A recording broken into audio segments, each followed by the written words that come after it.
Friends, हम लोग आज एक नए टॉपिक के साथ रूबरू हुए हैं सामयिक विमर्श की श्रृंखला में। और आज का हमारा टॉपिक है अखिल भारतीय चिकित्सा और स्वास्थ्य सेवा के गठन के संबंध में कि क्या एक नई अखिल भारतीय चिकित्सा और स्वास्थ्य सेवा का गठन किया जाना चाहिए ऑल इंडिया सर्विसेज के पैटर्न पर। जैसे ऑल इंडिया सर्विसेज गठित की गई हैं, आईएएस की सर्विस है, आईपीएस की सर्विस है, ठीक इसी पैटर्न पर ऑल इंडिया मेडिकल और हेल्थ सर्विसेज AIMHS का गठन होना चाहिए। इसके विषय में हम लोगों की आज चर्चा होगी। तो सामयिक विमर्श की श्रृंखला में हम लोग एक एक टॉपिक को कवर करते हैं जो हमारे लिए मेन एग्जामिनेशन के नज़रिए से, इंटरव्यू के नज़रिए से इम्पॉर्टेंट होते हैं, जहां से क्वेश्चन पूछे जा सकते हैं, हमारी राय पूछी जा सकती है। उन्हीं मुद्दों का हम लोग यहाँ पर विश्लेषण करते हैं। क्यों लिया है ये टॉपिक हमने अखिल भारतीय स्वास्थ्य और चिकित्सा सेवा के गठन के विषय में? क्योंकि इस समय स्वास्थ्य के संदर्भ में पूरे विश्व में हाहाकार मचा हुआ है। भारत भी इससे अछूता नहीं है। कोविड-19 की समस्या ने पूरे विश्व को चपेट में लिया है और कोविड-19 की इस समस्या के सेकेंड वेव ने भारत में भीषण तबाही मचाई है। बहुत सारे क्षेत्रों में कोविड-19 के इस सेकेंड वेव में बहुत सारी कैजुअलिटीज़ हुई हैं। ये किसी से छुपा हुआ तथ्य नहीं है। सरकारी आंकड़ों की बात करें तब भी, ना करें तब तो और भी ज़्यादा है। तो ऐसे परिप्रेक्ष्य में स्वास्थ्य के सुधार के लिए, स्वास्थ्य के क्षेत्र के सुधार के लिए क्या कदम उठाए जाने चाहिए, इस विषय में चिंतन आवश्यक है। हमारे स्वास्थ्य क्षेत्र की, हेल्थ सेक्टर की क्या समस्याएं हैं, उन हेल्थ सेक्टर की समस्याओं को कैसे दूर करना चाहिए, ये एक बड़ा वृहद विषय है और बहुत सारी अलग अलग समस्याएं हैं जिन पर बहुत डिटेल में अलग अलग फोकस किया जा सकता है और उन पर चर्चा की जा सकती है। लेकिन हम लोग उन मुद्दों में नहीं जा रहे हैं क्योंकि हमारा आज का जो टॉपिक है वो केवल हेल्थ सर्विसेज को लेकर के है, हेल्थ सेवाओं के गठन को लेकर है। बहुत सारे इश्यूज उठाए गए हैं इस बात को लेकर के, बहुत सारे मुद्दे उठाए गए हैं विगत वर्षों में।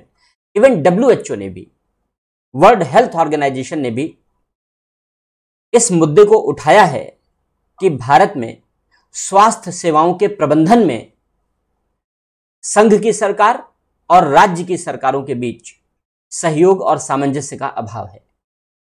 यह बेहद चिंताजनक टिप्पणी है। ये भारत की संघीय प्रणाली के लिए, जहां हम कोऑपरेटिव फेडरलिज्म की बात करते हैं, सहकारी संघवाद की बात करते हैं, हमारा संविधान सहकारी संघवाद की स्थापना करता है, ऐसी शासन व्यवस्था के लिए यह टिप्पणी चिंताजनक है। किंतु यह सत्य है। विगत वर्षों के यदि उदाहरण लें तो हम इस बात को आसानी से समझ सकते हैं। फिलहाल हम इस पर चर्चा अधिक नहीं करना चाहते क्योंकि इस पर चर्चा हम ऑलरेडी कर चुके हैं जब हम लोगों ने इस बात का डिस्कशन किया है कि क्या स्वास्थ्य को, हेल्थ को समवर्ती सूची में शामिल कर दिया जाए। हम लोगों ने इस बात की चर्चा की है, तो इसमें हम लोग इस बात को कवर कर चुके हैं। तो हम लोग केवल और केवल हेल्थ सर्विसेज को लेकर के, कि जो हमारी हेल्थ सर्विसेज हैं, आज स्टेट लिस्ट का सब्जेक्ट है और स्टेट हेल्थ को मैनेज करता है, तो क्या हमारी हेल्थ सर्विसेज को ऑल इंडिया सर्विसेज के पैटर्न पर बना दिया जाना चाहिए। हमारा मुद्दा केवल इस बात पर फोकस्ड है, हमारी चर्चा केवल इसी बात पर केंद्रित है। तो हम लोग अपने टॉपिक की चर्चा शुरू करते हैं कि क्यों इस बात की मांग उठ रही है कि एक नई अखिल भारतीय सेवा का गठन किया जाना चाहिए। फिर अखिल भारतीय सेवाएं क्या होती हैं, कैसे उन अखिल भारतीय सेवाओं का गठन किया जाता है और अखिल भारतीय सेवाओं के गठन के क्या सकारात्मक परिणाम होते हैं, क्या उनके गठन में चैलेंजेस हैं, इन सारी बातों की विस्तार से हम लोग वृहद रूप में चर्चा करेंगे। यह टॉपिक हमारे लिए GS के सेकंड पेपर यानी पॉलिटी एंड गवर्नेंस के लिए इम्पॉर्टेंट है क्योंकि पॉलिटी में भी ऑल इंडिया सर्विसेज को पढ़ते हैं हम लोग। कॉन्स्टिट्यूशन में ऑल इंडिया सर्विसेज के बारे में प्रावधान दिया गया है। गवर्नेंस में भी सर्विसेज, सिविल सर्विसेज के बारे में टॉपिक दिया गया है, इसलिए गवर्नेंस में भी क्वेश्चन पूछा जाता है। और GS के पेपर 4 यानी एथिक्स में भी इस प्रकार के प्रश्न बन सकते हैं। और इसके अलावा और भी जो ब्यूरोक्रेसी से रिलेटेड मुद्दे हैं, जैसे इस समय न्यूट्रलिटी का मुद्दा, जो पश्चिम बंगाल के चीफ सेक्रेटरी ने जिस तरीके का बिहेवियर शो किया है, वो civil services code of conduct के अगेंस्ट है। तो कोड ऑफ कंडक्ट भी चर्चा में है, न्यूट्रलिटी भी चर्चा में है, बहुत सारी चीज़ें। तो इस तरीके के जो मुद्दे हैं वो हम लोग अलग लेक्चर में कवर करेंगे, जरूर करेंगे हम उन्हें, क्योंकि आपके आगे आने वाले एग्जामिनेशन के लिए ये बेहद इम्पॉर्टेंट है, अत्यंत इम्पॉर्टेंट टॉपिक हैं, क्योंकि जो करंट में जिस तरीके की घटनाएं घटी हैं वे हमारी शासन व्यवस्था में और प्रशासन व्यवस्था में अनुशासन के दृष्टिकोण से अत्यंत चिंताजनक हैं।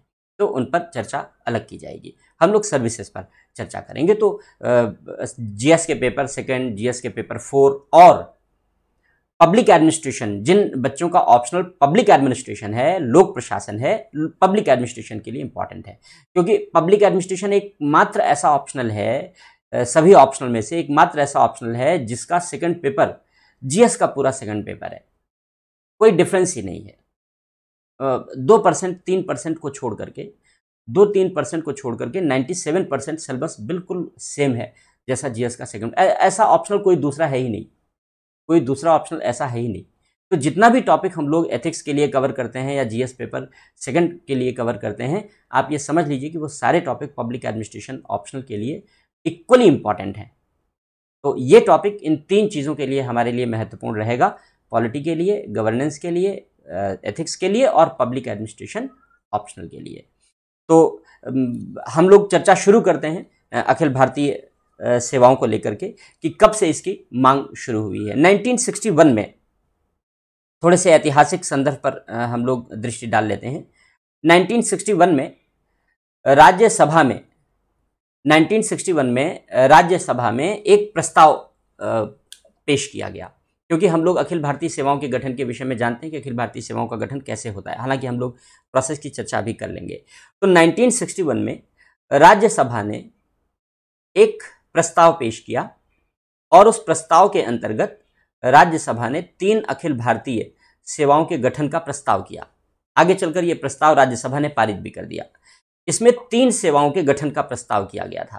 पहली सेवा all India medical and health services, पहली सेवा मैंने शॉर्ट फॉर्म में लिख दिया, all India medical and health services के गठन का प्रस्ताव किया गया। दूसरा ऑल इंडिया फॉरेस्ट सर्विसेज के गठन का प्रस्ताव किया गया।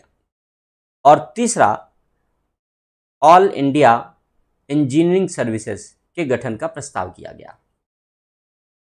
तो राज्यसभा ने 1961 में प्रपोजल पेश किया, आगे चलकर इसे पारित भी कर दिया गया और 3 तरीके की अखिल भारतीय सेवाओं के गठन का प्रस्ताव राज्यसभा ने पारित किया। क्योंकि हम लोग जानते हैं कि स्वतंत्रता के समय केवल 2 ही अखिल भारतीय सेवाएं थी।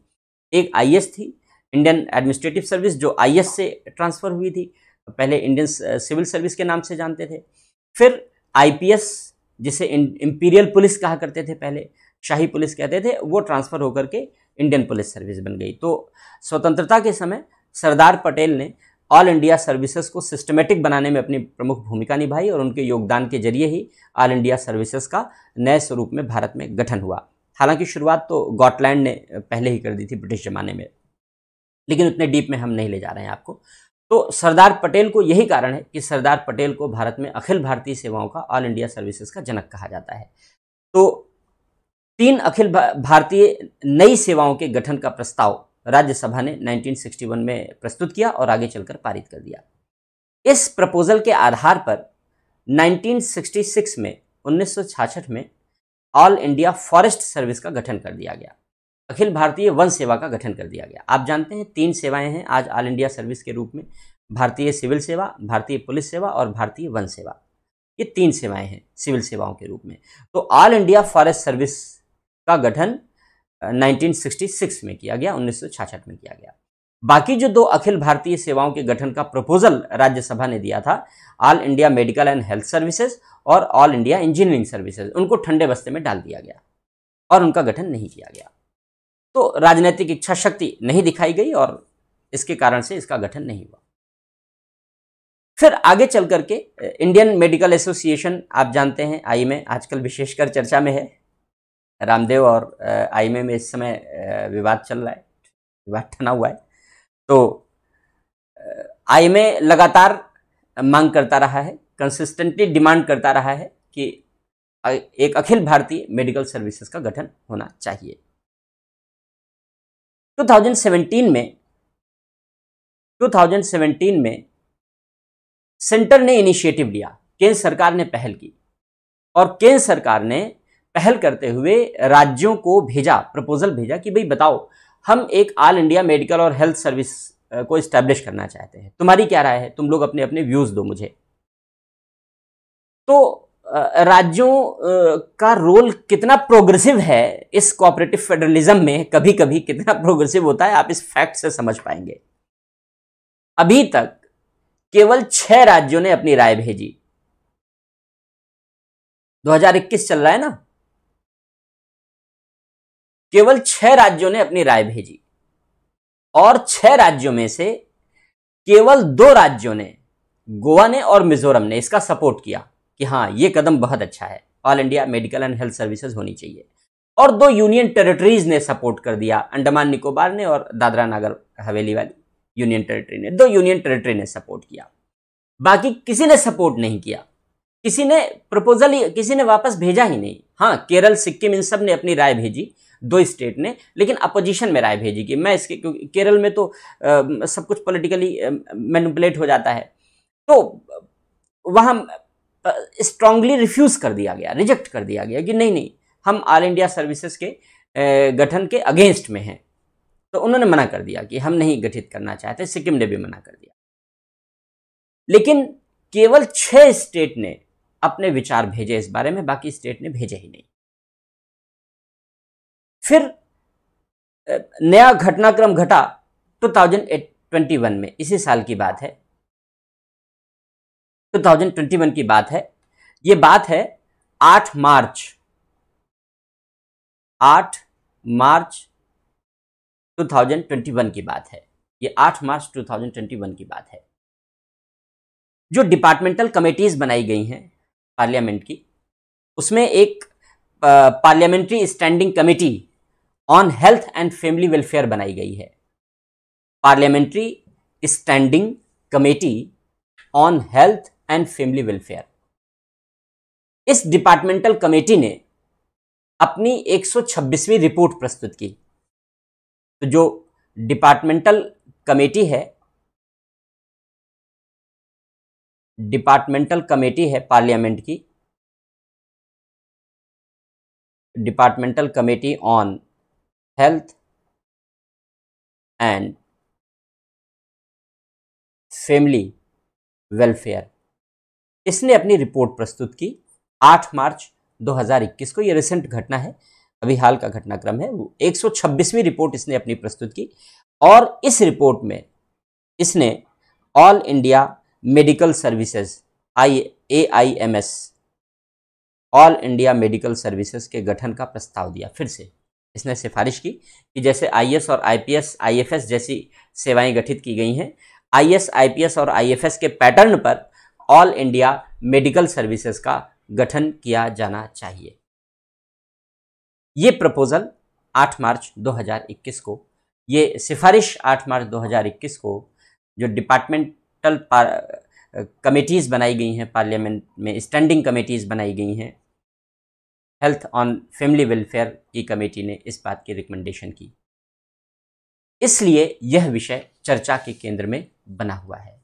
इसके अलावा जो वर्तमान वातावरण है, जो वर्तमान माहौल है, स्वास्थ्य की सुविधाओं को लेकर के, स्वास्थ्य के चैलेंजेस को लेकर के, अगर हम उसका भी बहुत ईमानदारी के साथ विश्लेषण करें तो हम यह पाएंगे कि हम हेल्थ सेवाओं में कहीं ना कहीं गुणवत्ता का प्रदर्शन नहीं कर पा रहे हैं।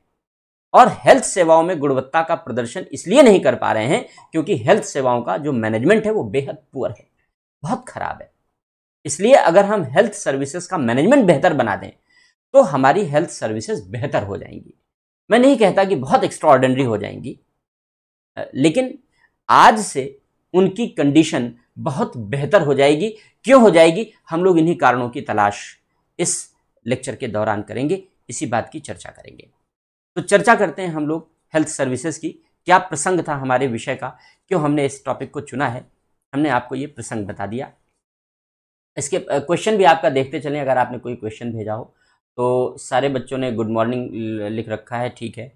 जयप्रकाश, अंकित राज, सीमा, संतोष, हाँ ठीक है, बहुत सारे बच्चों ने, ठीक है भाई। तो क्वेश्चन भी अगर आपका आता चलेगा तो मैं क्वेश्चन भी आपका लेता चलूँगा बीच में। हम लोग अभी चर्चा को आगे कंटिन्यू करते हैं। तो हेल्थ सर्विसेज की एक हिस्ट्री जान लेते हैं कि हेल्थ सर्विसेज कैसे हमारे यहाँ गठित हुई हैं। तो जो 1764 की बात है, अंग्रेजों के समय की बात है, ये अंग्रेजों के समय की बात है। सबसे पहली बार भारत में हेल्थ सर्विसेज 1764 में गठित हुई और इनको इंडियन मेडिकल सर्विस कहा जाता था। इनको इंडियन मेडिकल सर्विस कहा जाता था। ये मिलिट्री की हेल्थ सर्विस थी, ये मिलिट्री की हेल्थ सर्विस थी, सिविल सर्विस वाली हेल्थ सर्विस नहीं थी, क्योंकि अंग्रेज थे तो अंग्रेजों ने अपने पर्पस के लिए बनाई थी हेल्थ सर्विसेज। तो ये बेसिकली मिलिट्री पर्पस के लिए बनाई गई थी, लेकिन मिलिट्री पर्पस के अलावा ये सिविल पर्पसेस के लिए यानी अन्य लोगों के लिए भी हेल्थ सर्विसेज का काम करती थी, देख रेख कर लेती थी। क्योंकि आम आदमियों के लिए तो केवल आयुर्वेदिक डॉक्टर जो हमारे यहाँ परंपरागत थे वही उपलब्ध थे, इस प्रकार की पैथी तो हमारे पास थी नहीं। फिर इसका डेवलपमेंट अपना होता रहा और आगे चल करके इसको ऑल इंडिया सर्विस भी बनाया गया। फिर ये सारा जो तरीका था ये आकर के 1947 में जब हमें आज़ादी मिली तो 1947 में हमने इस सेवा को एबॉलिश कर दिया, ख़त्म कर दिया, हमने इसे समाप्त कर दिया। फिर 1961 में फिर से एक सेंट्रल सर्विस के रूप में, केंद्रीय सर्विस के रूप में इसका गठन किया गया, मेडिकल सर्विस का गठन किया गया। मुदलियार कमेटी की रिपोर्ट आई थी और बहुत इंपॉर्टेंट नहीं है कमेटी की रिपोर्ट, लेकिन फिलहाल एक सेंट्रल सर्विस के रूप में, एक केंद्रीय सेवा के रूप में केंद्र सरकार के विभागों के लिए हेल्थ सर्विसेज का गठन किया गया। जैसे उदाहरण के रूप में आप समझ सकते हैं, जैसे रेलवे का अपना अलग हॉस्पिटल है, रेलवे का अपना अलग हॉस्पिटल है, तो वहाँ जो डॉक्टर चुनकर आते हैं उन्हें भी यूपीएससी भर्ती करता है, संघ लोक सेवा आयोग भर्ती करता है, तो वो सेंट्रल मेडिकल सर्विसेज के रूप में उनकी भर्ती की जाती है।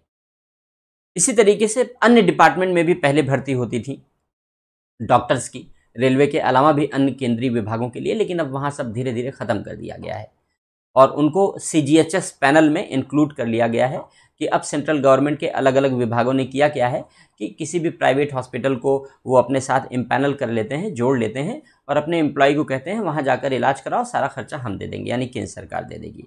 तो अब इस तरीके से अन्य क्षेत्रों में वो सेवाएं भी खत्म कर दी गई, लेकिन रेलवे में अभी भी जिंदा है, एक बड़ा इंफ्रास्ट्रक्चर है रेलवे का, तो रेलवे में सेंट्रल सर्विसेज अभी भी वर्क कर रही हैं। इसके अलावा चूंकि हेल्थ स्टेट का सब्जेक्ट रहा, हेल्थ स्टेट का सब्जेक्ट रहा, हम लोगों ने इस बात की चर्चा ऑलरेडी कर रखी है पिछले लेक्चर में, तो हेल्थ स्टेट का सब्जेक्ट रहा, इसलिए स्टेट्स ने अपने यहाँ हेल्थ सर्विसेज इस्टेब्लिश की हैं।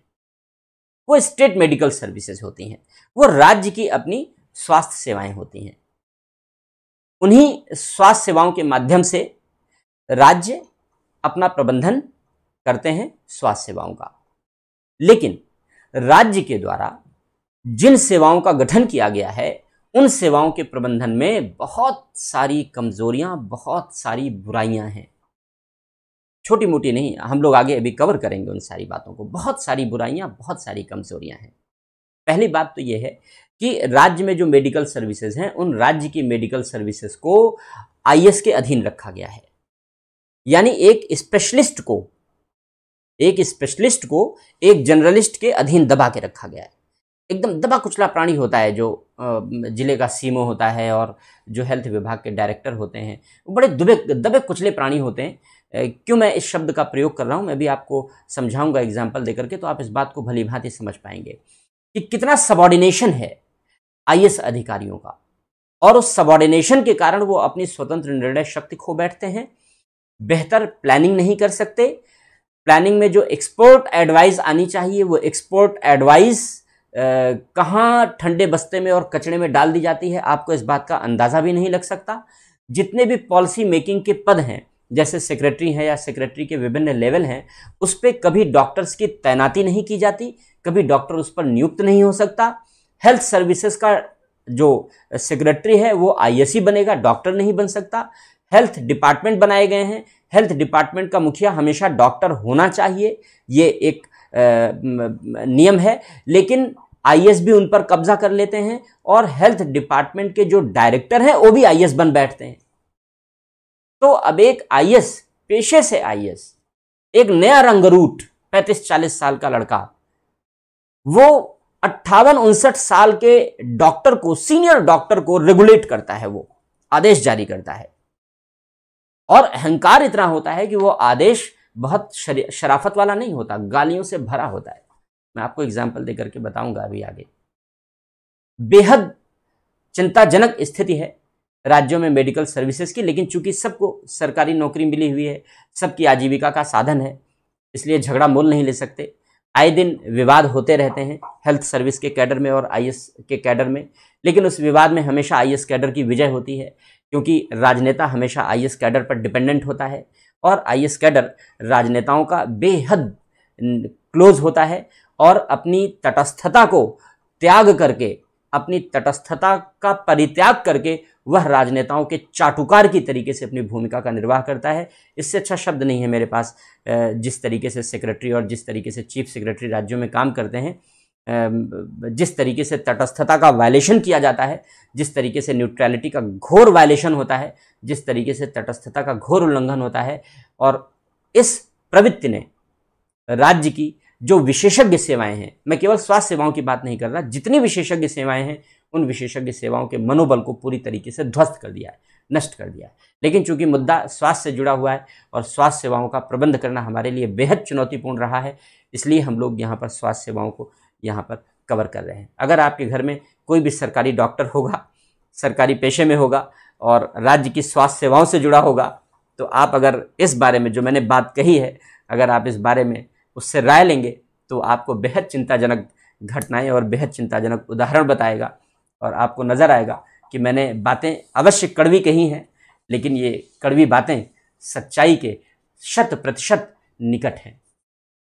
तो यही कारण है कि अब चूंकि राज्य की जो स्वास्थ्य सेवाएं हैं उनका बेहतर प्रबंधन नहीं हो पा रहा है और पूरे देश में स्वास्थ्य सेवाओं के प्रबंधन में एक रूपता भी नहीं है, इसी कारण से इस बात पर सदैव बल दिया जाता रहा। 1961 से बल दिया जा रहा है।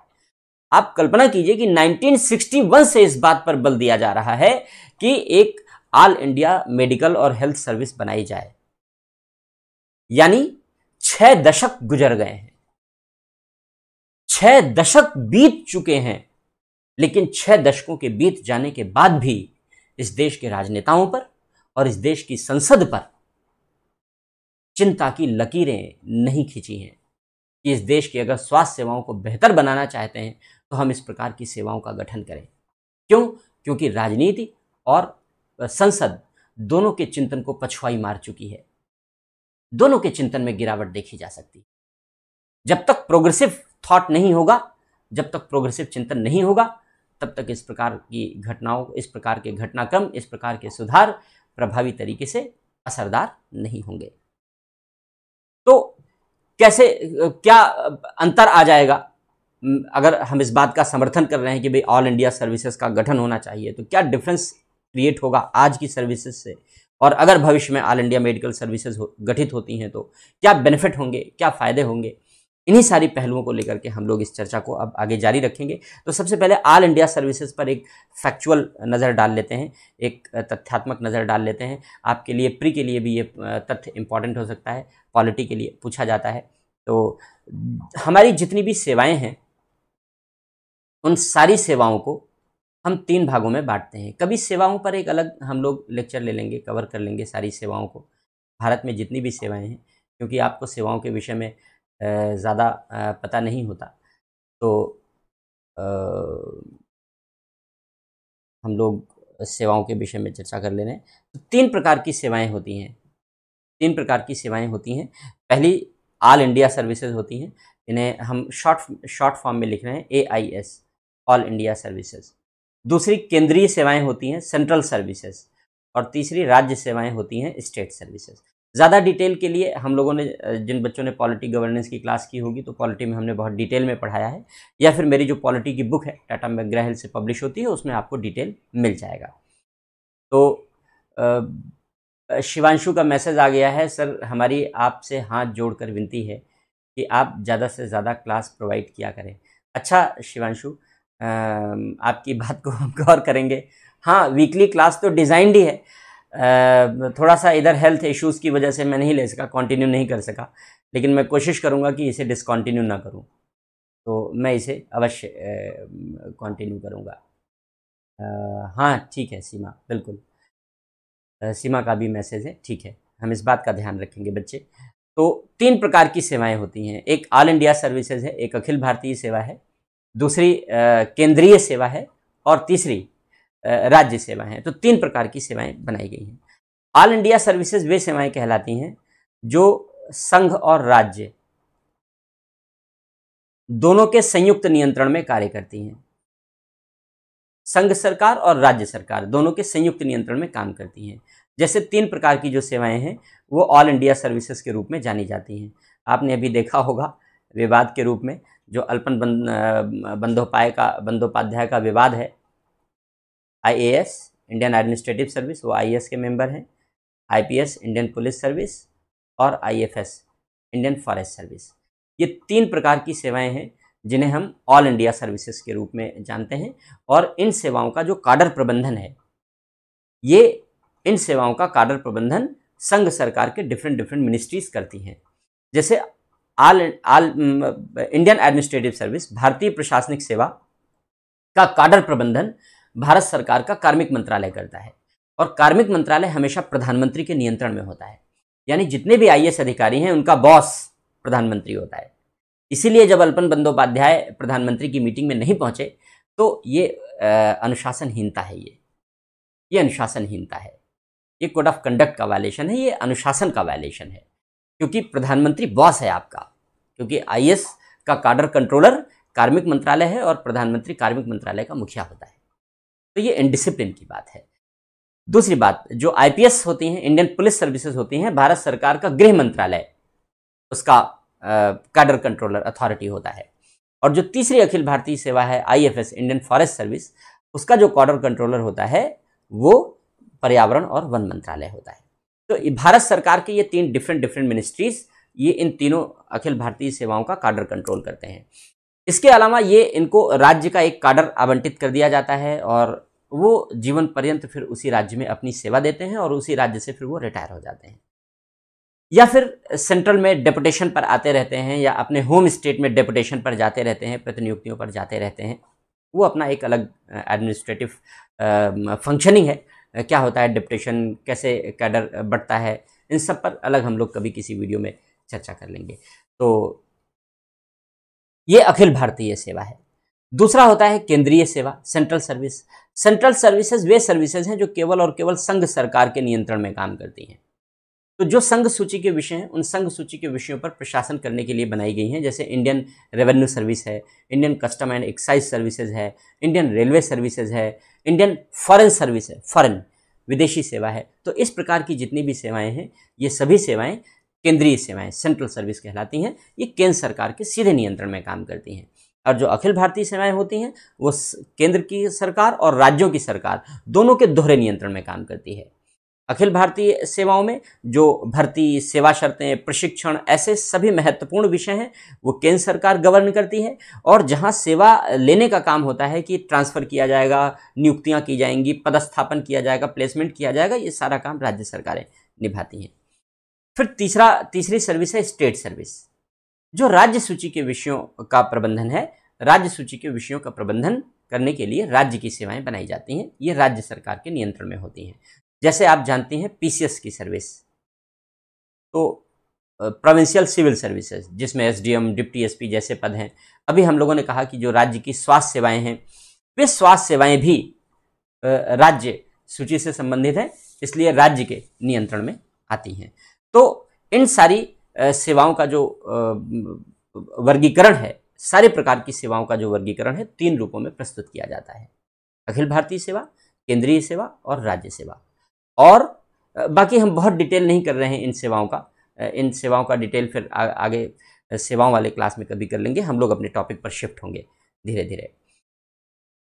इन सेवाओं में सबसे महत्वपूर्ण सेवाएं IAS कहलाती हैं, ऑल इंडिया सर्विसेज कहलाती हैं, अखिल भारतीय सेवाएं कहलाती हैं, क्योंकि सभी महत्वपूर्ण पदों पर ऑल इंडिया सर्विसेज के अधिकारी अखिल भारतीय सेवा के अधिकारी ही तैनात किए जाते हैं।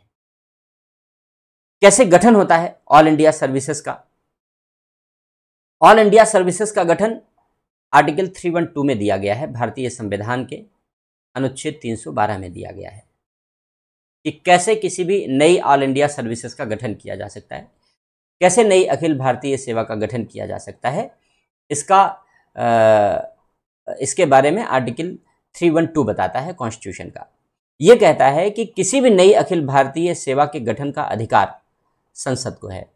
संसद किसी भी नई अखिल भारतीय सेवा का गठन कर सकती है, लेकिन एक शर्त लगाई गई है। शर्त यह है कि प्री के लिए ये फैक्ट इंपॉर्टेंट है, प्री में पूछे जाते हैं, लेकिन शर्त यह है कि संसद नई अखिल भारतीय सेवा का गठन तभी कर सकती है जब राज्यसभा इस आशय का प्रस्ताव अर्थात नई अखिल भारतीय सेवा के गठन का प्रस्ताव अपने उपस्थित और मतदान करने वाले प्रेजेंट एंड वोटिंग मेंबर्स के 2/3 बहुमत से पारित करती है। प्रेजेंट एंड वोटिंग मेंबर्स के 2/3 बहुमत से पारित करती है। तो जब राज्यसभा अपने उपस्थित और मतदान करने वाले सदस्यों के 2/3 बहुमत से यह प्रस्ताव पारित करे कि राष्ट्रीय हित में नेशनल इंटरेस्ट में नई अखिल भारतीय सेवा का गठन आवश्यक हो गया है, तब इस प्रस्ताव के पारित करने के बाद ही संसद एक नई अखिल भारतीय सेवा का गठन कर सकती है। तो अखिल भारतीय सेवा का गठन संसद करेगी राज्यसभा का प्रस्ताव पारित होने के बाद। ये गठन का तरीका है। अब आते हैं हम लोग कि क्या मुद्दे हैं, क्या लाभ मिलेगा अगर नई अखिल भारतीय सेवा का गठन हो जाएगा, क्या चेंजेस आएंगे, क्या समस्याएं हैं जिनकी वजह से हम इन चेंजेस को लाने का समर्थन कर रहे हैं, क्या बेनिफिट मिलेगा हमें। इन सारे मुद्दों का हम लोग विश्लेषण करने पर आ रहे हैं, जिससे कि हम यह समझ सकें कि अगर एक अखिल भारतीय स्वास्थ्य सेवा का गठन होता है तो हमारी स्वास्थ्य सेवाओं के प्रबंधन में किस प्रकार के बदलाव, किस प्रकार के परिवर्तन देखने को मिलेंगे। तो डिस्कशन करने से पहले क्वेश्चन भी आप लोगों का साथ साथ में देखते चलें। तो हाँ, शिवांशु कहते हैं अगर आईएएस बन गए तो जिक्र जरूर होगा। ठीक है, निष्पक्ष एक्सप्लेनेशन है, ठीक है, थैंक यू। आपका आशीर्वाद रहा तो आईएएस बन जाएगी, बिल्कुल रहेगा। मेहनत कीजिए, श्रम कीजिए, श्रम का कोई विकल्प नहीं है। और अगर आप मेहनत करेंगे और बिल्कुल अपने एक अच्छी स्ट्रेटजी के साथ करेंगे तो आपको आईएएस बनने से कोई नहीं रोक सकता। जो लोग आईएएस बनते हैं वो स्वर्ग से नहीं उतरते, आपके ही बीच के बच्चे होते हैं जो आईएएस बनते हैं। बस आपको एक अच्छी स्ट्रेटजी बनानी है और वो स्ट्रेटजी फ्लॉलेस होनी चाहिए, कमियों से रहित होनी चाहिए। आपकी अपनी अभिक्षमताओं पर, आपकी अपनी कैपेसिटी पर, आपकी अपनी एप्टीट्यूड पर, आपके अपने एटीट्यूड पर, इन सारी बातों पर बेस्ड होनी चाहिए। और इसलिए सारी की सारी स्ट्रेटजी पर्सनलाइज्ड होती है। और अगर आपने एक अच्छी स्ट्रेटजी बना करके उस पर वर्क किया है, ईमानदारी से मेहनत किया है, यकीन मानिए आपको आईएएस बनने से कोई रोक नहीं सकता। तो बाकी मेहनत करते रहिए, श्रम करते रहिए। कहीं भी पढ़ने में कहीं कोई भी समस्या आती है, किसी भी समय कोई भटकाव नज़र आता है, कोई भी उलझन नज़र आती है, क्या पढ़ना है, कैसे पढ़ना है, कहाँ से पढ़ना है, कैसे लिखना है, अच्छा लिख रहे हैं या नहीं लिख रहे हैं, अच्छी अभिव्यक्ति दे पा रहे हैं या नहीं दे पा रहे हैं, कोई भी समस्या आती है हमें ज़रूर बताइए, हम आपकी सारी समस्याओं का समाधान करेंगे। तो हम लोग चर्चा करते हैं कि क्यों नई अखिल भारतीय सेवाओं के गठन की आवश्यकता अब अनुभव की जा रही है और क्या चेंजेस आएंगे, क्या परिवर्तन आने वाले हैं, क्या बेनिफिट मिलेगा। सबसे पहली बात है कि जो स्वास्थ्य सेवाओं का प्रबंधन है, उस स्वास्थ्य सेवाओं के प्रबंधन को परिवर्तित करने की आवश्यकता है। क्योंकि आज हमारे देश में स्वास्थ्य सेवाओं का प्रबंधन आईएएस अधिकारी करता है। स्वास्थ्य सेवाओं का प्रशासन एक जनरलिस्ट करता है, जिसे स्वास्थ्य के विषय में कोई गहन जानकारी नहीं होती। He is a jack of all but master of none.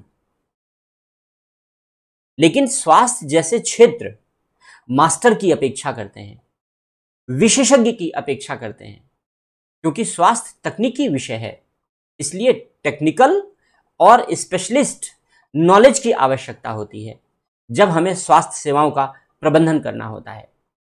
यही कारण है कि विदेशों में, अमेरिका जैसे देशों में स्वास्थ्य सेवाओं के प्रबंधन का दायित्व उन्हीं लोगों को दे दिया गया है जो स्वास्थ्य सेवाओं के एक्सपर्ट होते हैं, डॉक्टर्स हैं, पेशेवर मेडिकल प्रोफेशनल्स हैं, उन्हीं को मैनेज करने का अधिकार दिया गया है।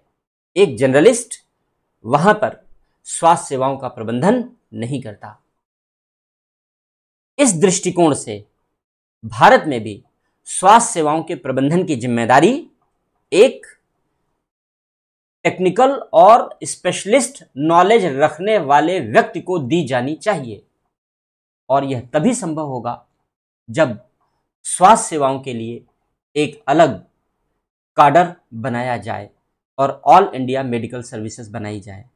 आज का जो ढांचा है, जो वर्तमान ढांचा है, उस वर्तमान ढांचे में हमने सारी सेवाओं के ऊपर आईएएस को प्रमुखता दे दी है, और सभी सेवाओं को आईएएस कंट्रोल करता है। जितनी भी सर्विसेज हैं, केवल मेडिकल सर्विसेज ही नहीं, जितनी भी सेवाएं हैं, सभी सेवाओं को आईएएस कंट्रोल करता है। उसका दुष्परिणाम यह होता है कि वह उन विषयों के तकनीकी मामलों की समझ नहीं रखता, और तकनीकी और विशेषज्ञ मामलों की समझ न रख पाने के कारण जो कौशल युक्त प्रबंधन होना चाहिए, वह कौशल युक्त प्रबंधन नहीं कर पाता।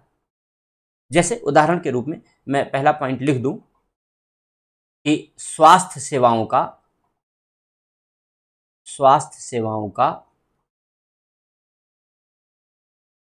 कुशल विशेषज्ञ व तकनीक युक्त प्रबंधन।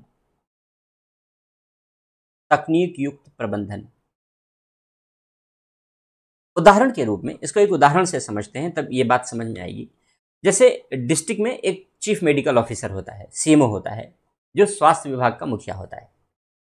सीएमओ इंडिपेंडेंट अथॉरिटी नहीं होता डिसीजन मेकिंग की, उसे अपने डायरेक्टरेट को रिपोर्ट करना होता है। अच्छी बात है, क्योंकि डायरेक्टरेट में डॉक्टर्स बैठे होते हैं, assistant director, deputy director, joint director, doctor ही होते हैं।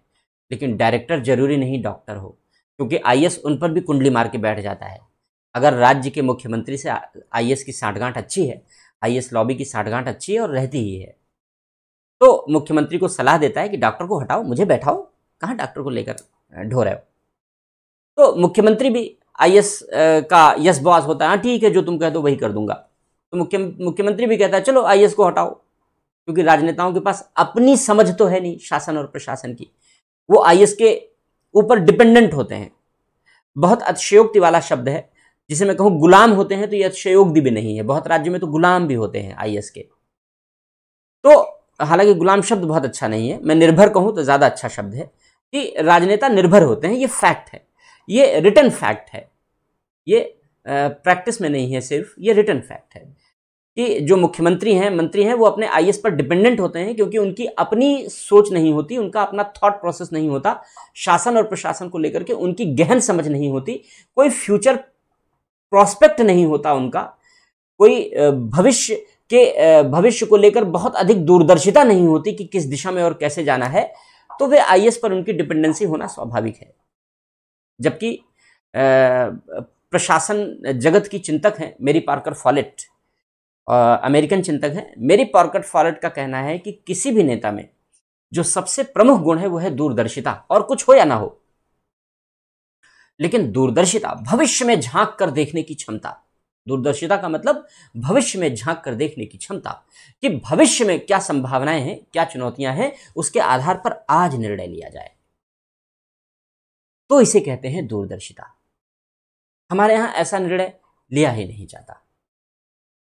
तो ये क्योंकि राजनेता इस दिशा में चिंतन ही नहीं करते, ब्यूरोक्रेसी पर डिपेंडेंट रहते हैं। ब्यूरोक्रेसी अपनी नौकरी करती है, उसको केवल अपनी नौकरी से मतलब है, तो और वो चाहती है कि राजनेता उन पर डिपेंडेंट बने रहें, क्योंकि असली शासक तो वही बन जाते हैं। तो एनीवे, तो आज जो स्वास्थ्य सेवाओं का प्रबंधन है, तो जो सीएमओ है वो अगर डायरेक्टरेट का मुखिया डॉक्टर है तब तो मान लीजिए चलिए डॉक्टर के अधीन है।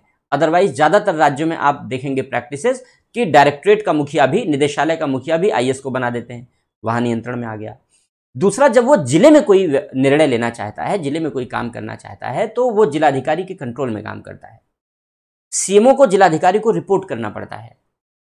जिलाधिकारी स्वास्थ्य के सेवाओं के संदर्भ में मीटिंग सीएमओ नहीं बुला सकता, स्वास्थ्य के सेवाओं के संदर्भ में मीटिंग जिलाधिकारी बुलाता है और उस मीटिंग में उस जिले का सबसे सीनियर डॉक्टर यानी चीफ मेडिकल अफसर वो जिलाधिकारी के अधीनस्थ की हैसियत से बैठकर काम करता है, व्यवहार करता है।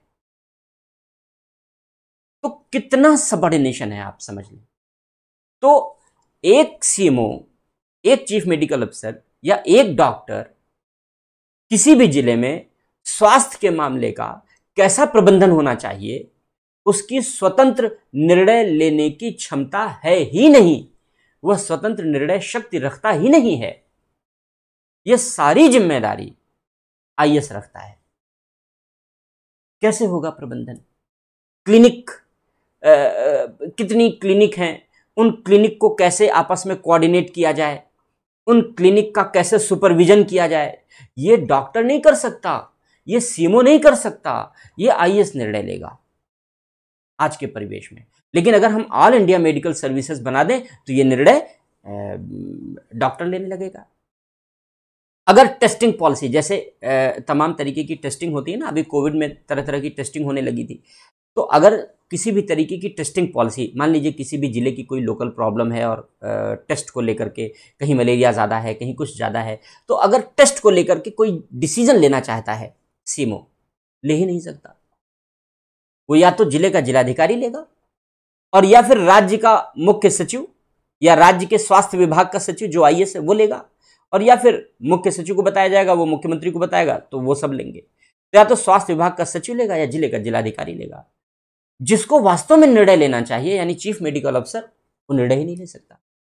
अभी कोविड-19 के समय में पीपी किट का अलॉटमेंट कि किनको किनको पीपीई किट मिलना चाहिए, वर्क प्लेस पे कहाँ कहाँ पीपीई किट जरूरी हैं, ये फैसला कौन लेगा? ये फैसला लेना चाहिए डॉक्टर को। आज के परिप्रेक्ष्य में, आज के संदर्भ में कौन लेता है? आईएएस लेता है, डीएम लेता है, डॉक्टर नहीं लेता, नहीं लेता। और आपको मैं बताऊं कि जब यहाँ पर मैं आपको उत्तर प्रदेश की बात बता रहा हूँ, जो मेरे पास, जो मेरी व्यक्तिगत जानकारी में जो घटना है, बाकी और भी जगह हुई होंगी। तो उत्तर प्रदेश में जो पीपीई किट के नाम पर सरकारी खरीद की गई, जो कोरोना वार्ड थे, वहां तो पीपीई किट वो पूरा खरीदा गया जो पूरा कवर्ड होता है। कोरोना वार्ड के अलावा जो डॉक्टर्स को पीपीई किट बांटी गई, वो पीपीई किट के नाम पर खिलवाड़ है। खिलवाड़ है। कैसे खिलवाड़ है आपको बताएंगे तो आपको हंसी आएगी। जैसे जब रसोइया खाना बनाता है ना, शेफ, आपने देखा होगा, शेफ खाना बनाता है तो वो अपने कपड़े का बचाव करने के लिए एक एप्रन बांध लेता है ना, पहन लेता है, वो कवर कर लेता है। देखा है आपने, सबने देखा होगा। बस प्लास्टिक की पतली सी झिल्ली पीपीई किट के रूप में सारे डॉक्टरों को दे दी गई कि यही पहनो, यही तुम्हारा बचाव है। कितना बड़ा मजाक है, कितना बड़ा मजाक है हेल्थ सर्विसेज के साथ और जो डॉक्टर्स आदि हैं उनके साथ। और ये सारे प्रदेशों की होगी, लेकिन चूंकि ये मेरी व्यक्तिगत जानकारी में ये घटना है और बहुत निकट से मैंने इसको देखा है, इसलिए मैं आंखों देखी बता रहा हूं, मैं कानों सुनी नहीं बता रहा हूं, मैं आंखों देखी बता रहा हूं। तो केवल जो कोविड वार्ड बनाए गए, उन कोविड वार्ड में केवल वो पीपीई किट सप्लाई की गई जो वास्तव में नॉर्म्स वाली है। इसके अलावा जो डॉक्टर्स को, जिनको कोविड पेशेंट को देखने और इन सबको जांचने का अधिकार दिया गया, उन सबको वो पीपीई किट नहीं दी गई जो नॉर्म्स वाली होती है। जबकि डॉक्टर्स ने कहा कि भाई उन्हें भी अवेलेबल कराइए, क्योंकि वो भी तो उतने ही खतरे में है। लेकिन ना, क्योंकि नियंत्रण आईएएस अधिकारियों का है, उन्होंने डिसीजन लिया ही नहीं देने के लिए, और नहीं लिया डिसीजन, नहीं दिया गया, नहीं उपलब्ध कराया गया। लेकिन डॉक्टर्स एसोसिएशन कह नहीं सकता। क्यों नहीं कह सकता? क्योंकि वो सरकारी नौकरी कर रहा है वो, और सबऑर्डिनेट है वो, जिले के जिलाधिकारी का सबऑर्डिनेट है, राज्य के स्वास्थ्य सचिव का सबऑर्डिनेट है, ज्वाइंट सेक्रेटरी का सबऑर्डिनेट है, सबका तो सबऑर्डिनेट है बेचारा, तो कह ही नहीं सकता अपनी बात। तो प्रबंधन बेहद खराब। ये बहुत सारी चीजें हैं। इसी तरीके से जो हेल्थ इंश्योरेंस हैं या फिर हेल्थ के जितने भी हेल्थ के ट्रीटमेंट के पैटर्न हैं, प्रिवेंशन के पैटर्न हैं, हेल्थ केयर वर्कर्स का मैनेजमेंट है, ये सारा का सारा जो हिसाब किताब है ये जनरलिस्ट मैनेज करता है, ये आज आईएएस मैनेज करता है, डॉक्टर मैनेज नहीं करता। अगर हम एक ऑल इंडिया मेडिकल सर्विसेज की स्थापना कर देंगे तो जिला अधिकारी के हाथों से ये सारा नियंत्रण चला जाएगा, शिफ्ट हो जाएगा, और ये सारा नियंत्रण जिले में जो नया पद ऑल इंडिया मेडिकल सर्विस के रूप में बनाया जाएगा, या सीएमओ ही रहेगा, चीफ मेडिकल अफसर ही रहेगा, जो कुछ भी रहेगा एक पद के रूप में, ये सारा नियंत्रण एक डॉक्टर के हाथों में चला जाएगा। डॉक्टर के हाथों में चला जाएगा तो वो अपनी मेडिकल प्रैक्टिस की नीड को समझता है, अपनी मेडिकल प्रैक्टिस की रिक्वायरमेंट को समझता है, और वो बेटर डिसीजन ले पाएगा, विशेषज्ञ निर्णय ले पाएगा, तकनीकी कुशलताओं से समृद्ध निर्णय ले पाएगा। तो अगर मैं कहूं कि एक टेक्नोक्रेसी आनी चाहिए, ब्यूरोक्रेट यहां पर सफल नहीं है, तो यह उपयुक्त होगा कि यहां पर हमें टेक्नोक्रेसी लानी चाहिए, ब्यूरोक्रेसी नहीं। तो ब्यूरोक्रेट के बजाय, जो ब्यूरोक्रेट स्थापित किया गया है, उस ब्यूरोक्रेट के बजाय, नौकरशाह के बजाय जो तकनीकी अधिकारी है, टेक्नोक्रेट है, उस टेक्नोक्रेट को पदस्थापित किया जाना चाहिए। तो जो जिले स्तर की स्वास्थ्य सेवाओं का प्रबंधन है, संपूर्ण प्रबंधन है, उस संपूर्ण प्रबंधन तेजी से बदल जाएगा। एक बात ये हो गई। दूसरी बात, जो क्वेश्चन है आपके, अभी बाद में हम लोग ले लेंगे, अभी हम लोग डिस्कशन कर लेते हैं, हालांकि मैं देख रहा हूँ क्वेश्चन आ रहे हैं आपके। तो दूसरी बात कि इसमें पॉलिसी मेकिंग बदल जाएगा। जो नीति निर्माण है, उस नीति निर्माण में तेजी से बदलाव आएंगे, पॉलिसी मेकिंग का अप्रोच बदल जाएगा। आज कैसे होती है पॉलिसी मेकिंग और तब कैसे होगी जब चेंज आएगा। तो आज जो पॉलिसी मेकिंग होती है, लोक नीति हम लोग पढ़ते हैं, पब्लिक पॉलिसी हम लोगों ने गवर्नेंस में भी पढ़ा है, क्योंकि सेकंड पेपर में हमारा टॉपिक है, जीएस के सेकंड पेपर में टॉपिक है, पब्लिक एडमिनिस्ट्रेशन में भी पब्लिक पॉलिसी का टॉपिक है। तो पब्लिक पॉलिसी हम लोगों ने पढ़ रखा है। तो आज जो पब्लिक पॉलिसी होती है उसमें क्या होता है, निर्णय मंत्री लेता है, नीतियां मंत्री बनाता है, मंत्री नीति निर्माता होता है।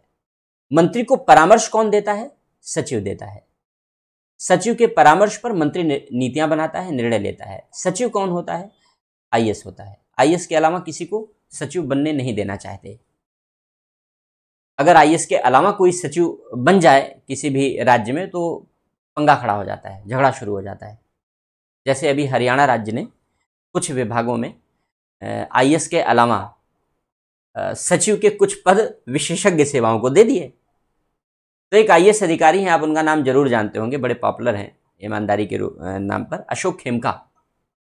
तो अशोक खेमका ने सेंट्रल रूल का हवाला देते हुए इस पर मुकदमा कर दिया राज्य सरकार के खिलाफ कि जो सचिव के पद हैं वो आईएएस के लिए आरक्षित हैं, इसलिए नॉन आईएएस को आप कैसे इस पद पर अपॉइंट कर सकते हैं। यह बपौती बेहद खतरनाक है इस देश के लिए, इसे खत्म करना पड़ेगा। कोई पद किसी एक परिवार के लिए, किसी एक समुदाय के लिए आरक्षित कैसे किया जा सकता है।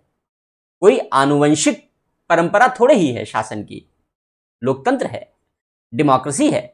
डेमोक्रेसी में विशेषज्ञ लोगों को हम पदों पर बैठाएंगे, किसी एक सेवा से ही हम चुन करके किसी व्यक्ति को बैठाएंगे। ये तो राजा का बेटा राजा वाली व्यवस्था हो गई। ये तो डेमोक्रेसी की मान्यता के विपरीत है, ऐसा तो होना ही नहीं चाहिए। लेकिन जब हरियाणा सरकार ने ऐसा किया तो मुकदमा शुरू हो गया, चल रहा है मुकदमा, अभी देखिए क्या जजमेंट आता है। फिलहाल ये अभी पिछले हफ्ते की बात मैं बता रहा हूं आपको।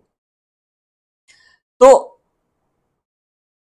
ये परंपरा है जो आज की जो व्यवस्था है कि मंत्री निर्णय लेता है और सचिव परामर्श देता है, सचिव आईएएस होता है। इस सचिव को लगता है कि अगर स्वास्थ्य के बारे में, ये मान लीजिए स्वास्थ्य विभाग का सचिव है, उसे लगता है कि स्वास्थ्य को लेकर के कोई भी राय थोड़ी टेक्निकल नजर आ रही, मुझे समझ में नहीं आ रहा है, तो वो क्या करता है, वो किसी भी डॉक्टर को, जो हेल्थ डिपार्टमेंट का डायरेक्टर होता है, अगर डायरेक्टर डॉक्टर नहीं है, खुद आईएएस बन बैठा है, तो किसी भी सीनियर डॉक्टर को बुला करके पूछ लेता है, जरा मुझे बताओ इसमें क्या होना चाहिए।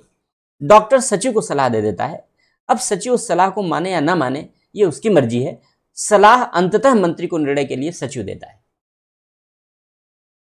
ये एक जो ट्रेडिशन है, ये एक परंपरा है जो चली आ रही है। अगर हम इसको चेंज करना चाहें, हमें चेंज करना पड़ेगा इसे। तो अगर हम नीतियों के निर्माण में विशेषज्ञता लाना चाहते हैं, यही कारण है कि भारत में नीतियां विशेषज्ञता से युक्त नहीं होती। यह कहा जाता है कि भारत पॉलिसी पैरालिसिस का शिकार रहा है। येस्कल ड्रोर जो नीति विज्ञानी माने जाते हैं, उन्होंने खुद कहा, बहुत सारे देशों की नीति विज्ञानों का उन्होंने अध्ययन किया, रिसर्चेस की हैं। भारत के भी नीति विज्ञान का पॉलिसी फ्रेमिंग और इम्प्लीमेंटेशन पर उन्होंने रिसर्च की है, और उन्होंने बताया कि भारत में नीतियां बेहद गुणवत्ताहीन तरीके से बनाई जाती हैं। उन्होंने लिखा है, उन्होंने अपने थीसिस में लिखा है। तो एनीवे, तो जो हमारी पॉलिसी पैरालिसिस रही है, उस पॉलिसी पैरालिसिस को दूर करने के लिए हम ऑल इंडिया सर्विसेज का गठन कर सकते हैं। ऑल इंडिया सर्विसेज का अगर हम गठन करेंगे तो हम यह प्रस्ताव रख सकते हैं, हम ये प्रपोजल कर सकते हैं कि भाई जो सेक्रेटरी है, हेल्थ सेक्रेटरी की पोस्ट है, वो जो all India medical and health services है, इसी के व्यक्ति के द्वारा भरी जाएगी, आईएएस के द्वारा भरी नहीं जाएगी। अब क्या होगा, अब एक विशेषज्ञ डॉक्टर जिसका जीवन मेडिकल क्षेत्र में अनुभवों से समृद्ध है, वह मंत्री को सलाह देगा निर्णय लेने के लिए, नीतियां बनाने के लिए। ऐसे दशा में जो हेल्थ सेक्टर को लेकर के, स्वास्थ्य क्षेत्र को लेकर के जो नीतियां बनाई जाएंगी, जो निर्णय लिए जाएंगे, वो विशेषज्ञता से युक्त होंगे। तो नीति निर्माण में सुधार आएगा, नीति निर्माण में विशेषज्ञता आएगी, और जो पॉलिसी पैरालिसिस भारत के लिए, जिस पॉलिसी पैरालिसिस शब्द का प्रयोग किया जाता रहा है, उस शब्द का प्रयोग समाप्त होगा, क्योंकि बेहतर पॉलिसी हम बना पाएंगे। और ऐसा इसलिए कहा जा रहा है क्योंकि जो डॉक्टर होगा, जो सेक्रेटरी के रूप में बैठेगा, उसकी अंडरस्टैंडिंग बेटर होती है। क्यों बेटर होती है? उसका परिवेश भिन्न होता है। आप देखिए, इसको आप बेसिक से समझिए तो जितनी भी ग्रेजुएशन की डिग्रीज हैं, उन ग्रेजुएशन की डिग्रीज में सबसे लंबी डिग्री मेडिकल की डिग्री है।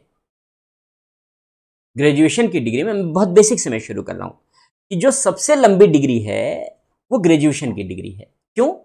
क्योंकि उस डिग्री की अपनी स्पेशल नीड है, उस डिग्री की अपनी स्पेशल नीड है, उनका अपना एक अलग एनवायरनमेंट है, उनकी अपनी अलग एक रिक्वायरमेंट है, उनका अपना अलग एक स्कोप है। इसलिए इन सारी बातों को, उनका अपना एक अलग स्पेशलाइजेशन है, इन सारी बातों को ध्यान में रखते हुए जो आज जितनी भी डिग्रीज हैं बनाई गई हैं, उनमें लेंथीएस्ट डिग्री है ग्रेजुएशन की, वो है हमारी मेडिकल की डिग्री।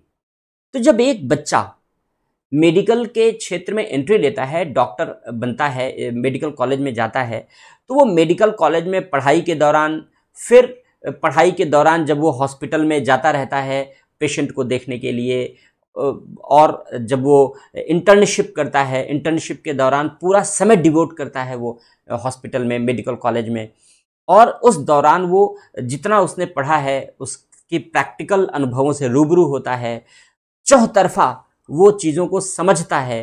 पेशेंट की रिक्वायरमेंट क्या है, पेशेंट के जो साथ में केयर टेकर हैं उनकी रिक्वायरमेंट क्या है, डॉक्टर की रिक्वायरमेंट क्या है, मेडिसिन की रिक्वायरमेंट क्या है, पैथोलॉजी की रिक्वायरमेंट क्या है, एक ओवरऑल इन्वायरमेंट को समझता है। वो केवल मेडिकल की पढ़ाई नहीं करता, बल्कि एक ओवरऑल इन्वायरमेंट को समझता है, और उस इन्वायरमेंट को समझ करके विशेषज्ञ बनकर जब वो आया तो आपने कहा कि तुम नीचे बैठो, तुम्हारे ऊपर आईएएस बैठेगा जो इस इन्वायरमेंट के बारे में जीरो जानकारी रखता है, वो बैठेगा और तुम्हें उसी की बात माननी पड़ेगी। ये तो बेहद चिंताजनक है। एक ऐसा व्यक्ति जो मेडिकल फील्ड के एनवायरनमेंट के विषय में समझ ही नहीं रखता, उसे बेसिक्स नहीं पता है, आप उस मेडिकल फील्ड के एनवायरनमेंट के विषय में डिसीजन मेकिंग का राइट उसे दे रहे हैं, सुपरविजन का राइट उसे दे रहे हैं, पॉलिसी मेकिंग का राइट उसे दे रहे हैं। कैसे गुणवत्ता प्रधान नीतियां बनेंगी? और यही रीजन है कि भारत में जो स्वास्थ्य सेवाएं हैं वो बांग्लादेश और श्रीलंका जैसे देशों से भी बदतर है। ये कहना बहुत दुखद है, ये कहना बहुत चिंताजनक है। एक राष्ट्र के सभ्य नागरिक होने के नाते और इस देश के साथ निष्ठा रखने वाले व्यक्ति होने के नाते इस तथ्य को उद्घाटित करना बेहद दुखद होता है कि हमारी जो स्वास्थ्य सेवाओं की हालात हैं वो हमारे बांग्लादेश और श्रीलंका जैसे पड़ोसी देशों से भी बदतर हैं। लेकिन यही वास्तविकता है। आप रैंकिंग देख लीजिए, आपको अंदाजा लग जाएगा। लेकिन ये वास्तविकता है, और ये वास्तविकता इसलिए है क्योंकि हमने जो हेल्थ सर्विसेज का मैनेजमेंट है उसकी नीतियां बनाने की जिम्मेदारी मंत्री को दे रखी है, जिसको कुछ नहीं आता इसके बारे में। दूसरा काम, सलाह देने की जिम्मेदारी आईएएस को दे रखी, जिसको भी कुछ नहीं आता, और जिसको सब कुछ आता है उसको इससे दूर रखा है। नीतियां गुणवत्ता प्रधान कैसे बनेंगी? तो नीतियां गुणवत्ता प्रधान बने, इसके लिए सिस्टम को चेंज करना होगा, और ये चेंज लाने के लिए ऑल इंडिया सर्विसेज का गठन जरूरी होगा। तो हमारी जो नीति निर्माण की पूरी हमारी व्यवस्था है, पॉलिसी मेकिंग की हमारी जो पूरी व्यवस्था है, वो आमूलचूल परिवर्तन आ जाएंगे। और अगर नीति निर्माण कुशलता पूर्वक होगा तो नीतियों का कार्यान्वयन भी बेहतर होगा, क्योंकि कार्यान्वयन के लिए हमने पहले ही समझ लिया कि जिले में जो जिले का मेडिकल ऑफिसर होगा उसी का पूरा कंट्रोल होगा। जिले की मेडिकल सर्विसेज पर किसी आईएएस का कोई कंट्रोल नहीं होगा। तो ये एक बेहतर तरीका होगा। तीसरी बात, जो अगली बात है, अभी जो व्यवस्था है, इस व्यवस्था में हम लोगों ने यह देखा है कि वर्तमान व्यवस्था में आईएएस वर्सेस डॉक्टर का संघर्ष चलता रहता है, या इसको आप कह सकते हैं जनरलिस्ट वर्सेस स्पेशलिस्ट, सामान्यज्ञ बनाम विशेषज्ञ। इसको कहते हैं, जब हम लोग प्रशासन पढ़ते हैं तो चूंकि लोक प्रशासन में प्रशासन के विषय में ही अध्ययन करते हैं, जिस प्रशासन में हम जा रहे हैं तो उसी का अध्ययन होता है, तो वहां पर इस विषय का भी अध्ययन करते हैं। उसको लोक प्रशासन में कहते हैं सामान्यज्ञ बनाम विशेषज्ञ विवाद। तो वर्तमान समय में सामान्यज्ञ और विशेषज्ञ के बीच इस प्रकार के विवाद होते रहते हैं, यानी आईएएस और डॉक्टर के बीच, आईएएस और इंजीनियर के बीच, आईएएस और अदर नॉन आईएएस के बीच, इस प्रकार के विवाद होते रहते हैं। और इस विवाद में हमेशा विजय आईएएस की होती है, कभी भी स्पेशलिस्ट सर्विस की नहीं होती। क्यों नहीं होती? हमने पहले ही बताया, क्योंकि आईएएस ही मंत्री के निकट होता है और मंत्री हमेशा आईएएस की बात सुनता है। आईएएस लॉबी का वर्चस्व होता है, दबाव होता है, और यही कारण है कि जो स्पेशलिस्ट लॉबी होती है उसकी उपेक्षा हो जाती है। तो इस प्रकार के विवाद को समाप्त करने के लिए, इस प्रकार के जो विवाद उत्पन्न होते हैं उनका समापन जरूरी है, और ऐसे विवादों का समापन करने के लिए ऑल इंडिया मेडिकल सर्विसेज का गठन जरूरी है। क्योंकि अगर ऑल इंडिया मेडिकल सर्विसेज का गठन किया गया तो IAS all India medical service के ऊपर रोल प्ले नहीं कर सकते, उनके ऊपर वर्चस्व भूमिका नहीं निभा सकते।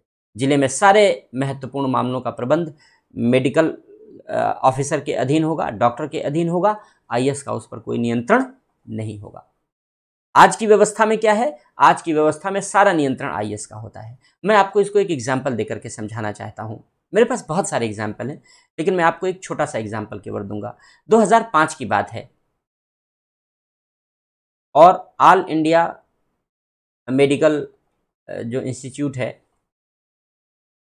ना, एम्स, दिल्ली का जो एम्स है वो देश का सबसे अधिक स्पेशलिस्ट हॉस्पिटल माना जाता है।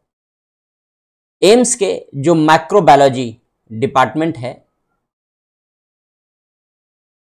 उस माइक्रोबायोलॉजी डिपार्टमेंट के डॉक्टर प्रदीप सेठ थे। डॉक्टर प्रदीप सेठ थे। डॉक्टर प्रदीप सेठ ने, उस समय एड्स की समस्या बहुत गंभीर रूप में सामने आई थी। तो इस समय तो एम्स के डायरेक्टर को हम काफी इंपॉर्टेंस दे रहे हैं, काफी महत्व दे रहे हैं। तो डॉक्टर प्रदीप सेठ ने एड्स का टीका एम्स की माइक्रोबायोलॉजी लैब में तैयार करवाया।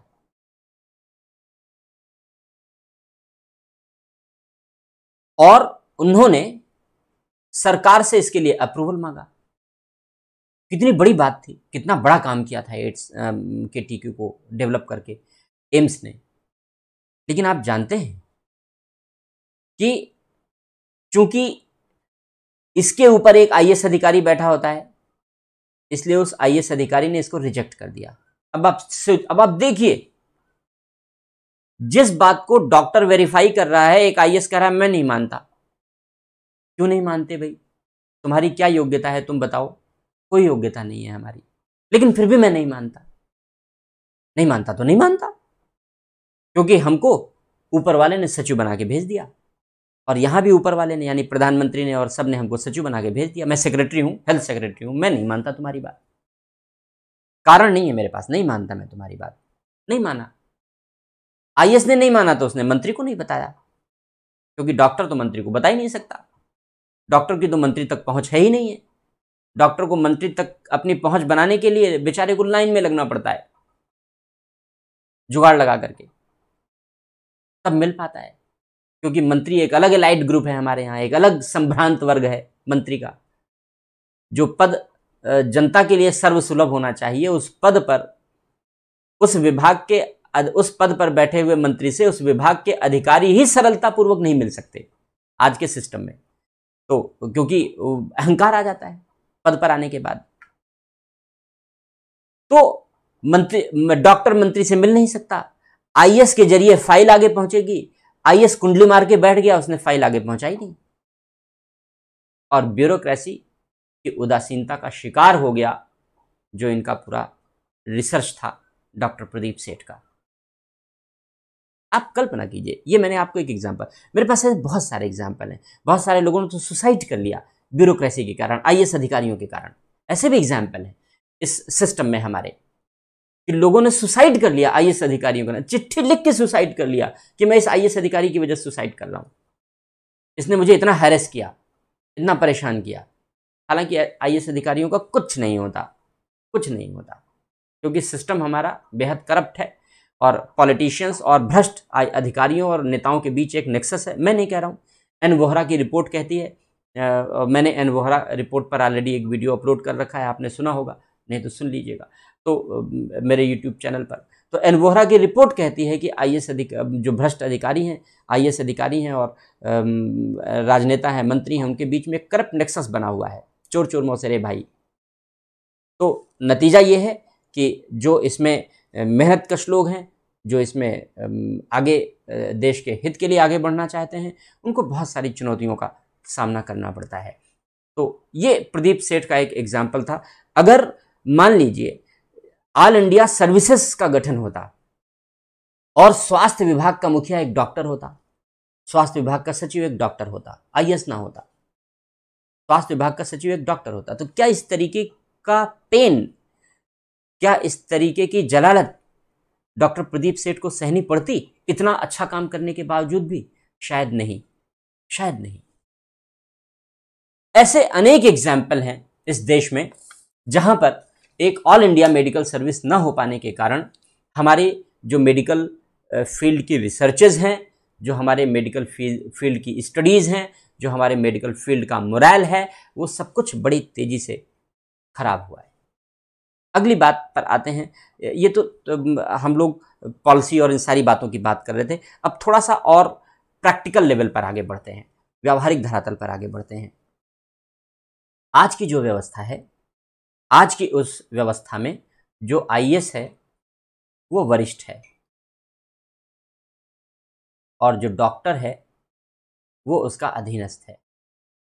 ये एक संबंध है। आप बहुत तार्किक मस्तिष्क से सोच कर देखिए, क्या ये किसी सभ्य समाज के लिए और क्या यह किसी प्रगतिशील समाज के लिए अच्छा संबंध है? ना। एक स्पेशलिस्ट को, एक डॉक्टर को, डॉक्टर स्पेशलिस्ट है, एक स्पेशलिस्ट को हमने एक जनरलिस्ट के अधीन बना दिया है। क्या ऐसा देश कभी प्रगति कर पाएगा? कभी नहीं कर सकता, कभी नहीं कर सकता। चेंज करना पड़ेगा सिस्टम, अगर वास्तव में प्रोग्रेस करना चाहते हैं तो। ठीक है, ये सिस्टम चेंज होना चाहिए। अब इस सिस्टम के ड्रॉबैक देखिए, मैं क्यों कह रहा हूं चेंज करने के लिए। इस सिस्टम का ड्रॉबैक देखिए, क्योंकि आईएएस डॉक्टर का सीनियर होता है, इसलिए आईएएस का व्यवहार डॉक्टर के प्रति बहुत अच्छा नहीं होता, क्योंकि एनवायरनमेंट अलग होता है। डॉक्टर का एनवायरनमेंट स्पेशलिस्ट एनवायरनमेंट है। 4 साल उसने केवल डॉक्टर, पेशेंट, तीमारदार, दवाइयाँ, पैथोलॉजी, इन्हीं के बीच में गुजारे हैं। आईएएस का इससे कोई लेना देना नहीं, दूर दूर तक लेना देना नहीं। एनवायरनमेंट का अंतर है। इसलिए डॉक्टर के एनवायरनमेंट को, डॉक्टर की नीड को, डॉक्टर के मैनेजमेंट को आईएएस समझ ही नहीं सकता। उसका दुष्परिणाम यह है कि जब आईएएस कोई आदेश देता है कहने के लिए, और कभी कभी वो आदेश प्रैक्टिकली पॉसिबल नहीं होता, डॉक्टर उसका अपोज करते हैं, या डॉक्टर उसको रिफ्यूज करते हैं, या डॉक्टर उसमें सजेशन देते हैं कि ऐसा नहीं, ऐसा होना चाहिए, आईएएस नाराज हो जाता है। क्यों? उसका अहंकार। वो बॉस है, आपने बॉस की बात मना कर दी। अब बॉस को भले कुछ नहीं आता, लेकिन बॉस ने कहा, आपने बॉस की बात मना कर दी। नतीजा यह है कि अक्सर डॉक्टर और आईएएस के बीच झगड़े होते हैं, और उस झगड़े में मारा डॉक्टर ही जाता है। डॉक्टर के मनोबल को बुरी तरीके से ध्वस्त किया जाता है। मैं आपको एग्जाम्पल के जरिए समझाना चाहता हूं, इसको अन्यथा मत लीजिएगा। मेरा उन लोगों से कोई दुराव नहीं है, उन लोगों से कोई मतभेद नहीं है जिन लोगों के मैं नाम लेकर के एग्जाम्पल दे रहा हूं, लेकिन मैं अपनी बात को समझाने के लिए आपको एग्जाम्पल दे रहा हूं।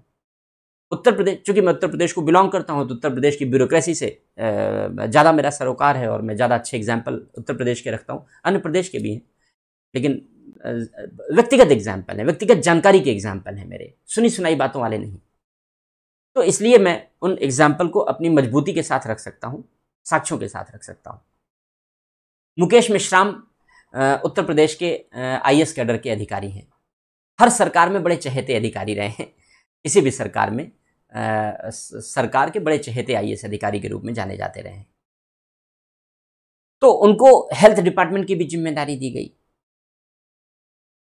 आप यकीन नहीं मानेंगे कि मुकेश मेश्राम जब भी हेल्थ डिपार्टमेंट के डायरेक्टर को, यानी जो पेशेवर डॉक्टर होता है, सीनियर डॉक्टर होता है, 58-59 साल का, या 2-4 महीने रिटायरमेंट बचा होगा, जिसका जीवन डॉक्टरी में गुजर गया, जब मुकेश मेश्राम डॉक्टर को बुलाते थे और बात करते थे, तो बिना भद्दी भद्दी गालियां दिए हुए, बिना भद्दी, आप सुन नहीं सकते। बाहर कोई आपको गालियां दे दे तो आप मार पीट बैठे, फौजदारी हो जाए, मुकदमा दर्ज हो जाए, 323, 504 और तमाम आईपीसी की दफाओं में मुकदमा दर्ज हो जाए अगर आपको इस तरीके से कोई गाली दे बैठे बाहर। तो मुकेश मेश्राम बिना भद्दी भद्दी गालियां दिए किसी सीनियर डॉक्टर से, मैं डायरेक्टर लेवल की बात कर रहा हूं, ये मैं अपने व्यक्तिगत जानकारी में आई हुई घटना में बता रहा हूं, उस डायरेक्टर लेवल के अधिकारी से, जो 59 साल का डॉक्टर है, चंद महीनों के बाद, 59 साल की उम्र पूरी कर चुका है, चंद महीनों बाद उसका रिटायरमेंट होने वाला है, उससे वो बिना भद्दी भद्दी गालियां दिए हुए वो आईएएस अधिकारी बात नहीं करता। ऐसे बदतमीज किस्म के अधिकारी हैं। क्या ऐसे आईएएस अधिकारियों के भरोसे हम सिविल सेवाओं का प्रबंधन चला रहे हैं? यह बेहद चिंताजनक स्थिति है। ये तो मैं अपनी व्यक्तिगत जानकारी की बात बता रहा हूं, जिसे मैं जानता हूं, और कुछ ऐसे लोग जानते हैं जो उस घटनाओं से जुड़े हुए हैं।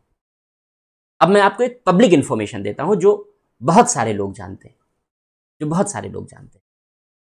उत्तर प्रदेश के ही एक आईएएस कैडर के अधिकारी हैं वैभव श्रीवास्तव, रायबरेली के डीएम हैं। लखनऊ के बगल में रायबरेली जिला है। वैभव श्रीवास्तव वहां के जिलाधिकारी हैं। अभी कोविड के दौरान की घटना है, ये बात पेपर में भी उछली थी, और उत्तर प्रदेश का जो मेडिकल एसोसिएशन है उसने एक एप्लीकेशन भी लिख करके मुख्यमंत्री को भेजा था। हालांकि ऐसे मामलों में कुछ नहीं होता, मैंने पहले ही बताया कुछ नहीं होता, क्योंकि आईएएस लॉबी वर्चस्ववादी लॉबी है, उसी की चलती है हमेशा, वो जैसा चाहे वैसा ही होता है। क्योंकि मुख्यमंत्रियों के पास अपनी समझ नहीं होती, मंत्रियों के पास अपनी कोई समझ नहीं होती, उन्हें आईएएस पर डिपेंडेंट रहना है, इसलिए आईएएस की हर बात को स्वीकार करना है। तो मैं किसी मुख्यमंत्री की आलोचना व्यक्तिगत रूप से नहीं कर रहा, मैं सारे राज्यों के मुख्यमंत्रियों के हालात बता रहा हूं, सारे राज्यों के मंत्रियों के हालात बता रहा हूं। तो वैभव श्रीवास्तव कोविड की मीटिंग ले रहे थे, जिले में कोविड की मीटिंग ले रहे थे। कोविड की मीटिंग में उन्होंने सीएमओ से कुछ कहा। सीएमओ ने उस कोविड मैनेजमेंट की मीटिंग के दौरान उसको उसके समर्थन में बात नहीं कही। उन्होंने कहा कि ऐसा नहीं हो सकता, ये इस तरीके से मैनेज किया जाना चाहिए। उन्होंने उसके सपोर्ट में बात नहीं की। उन्होंने कहा कि ये चीज़ ठीक नहीं होगी मैनेजमेंट के तौर पर, उसको इस तरीके से बदला जाना चाहिए। हाँ, श्रवण कहते हैं कि वो रायबरेली के हैं, तो आपको जरूर पता होगा। तो जो सीएमओ थे, मुझे सीएमओ का नाम अभी जस्ट याद नहीं आ रहा है, वरना मैं नाम भी मुझे याद था।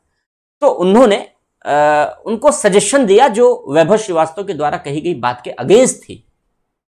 उस ओपन मीटिंग में जहां एडीएम, सीएमओ के और भी तो कुछ सबॉर्डिनेट और तमाम लोग बैठे थे उस कोविड मैनेजमेंट की मीटिंग में।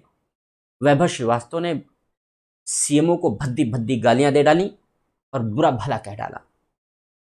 सीएमओ वेरी सीनियर डॉक्टर,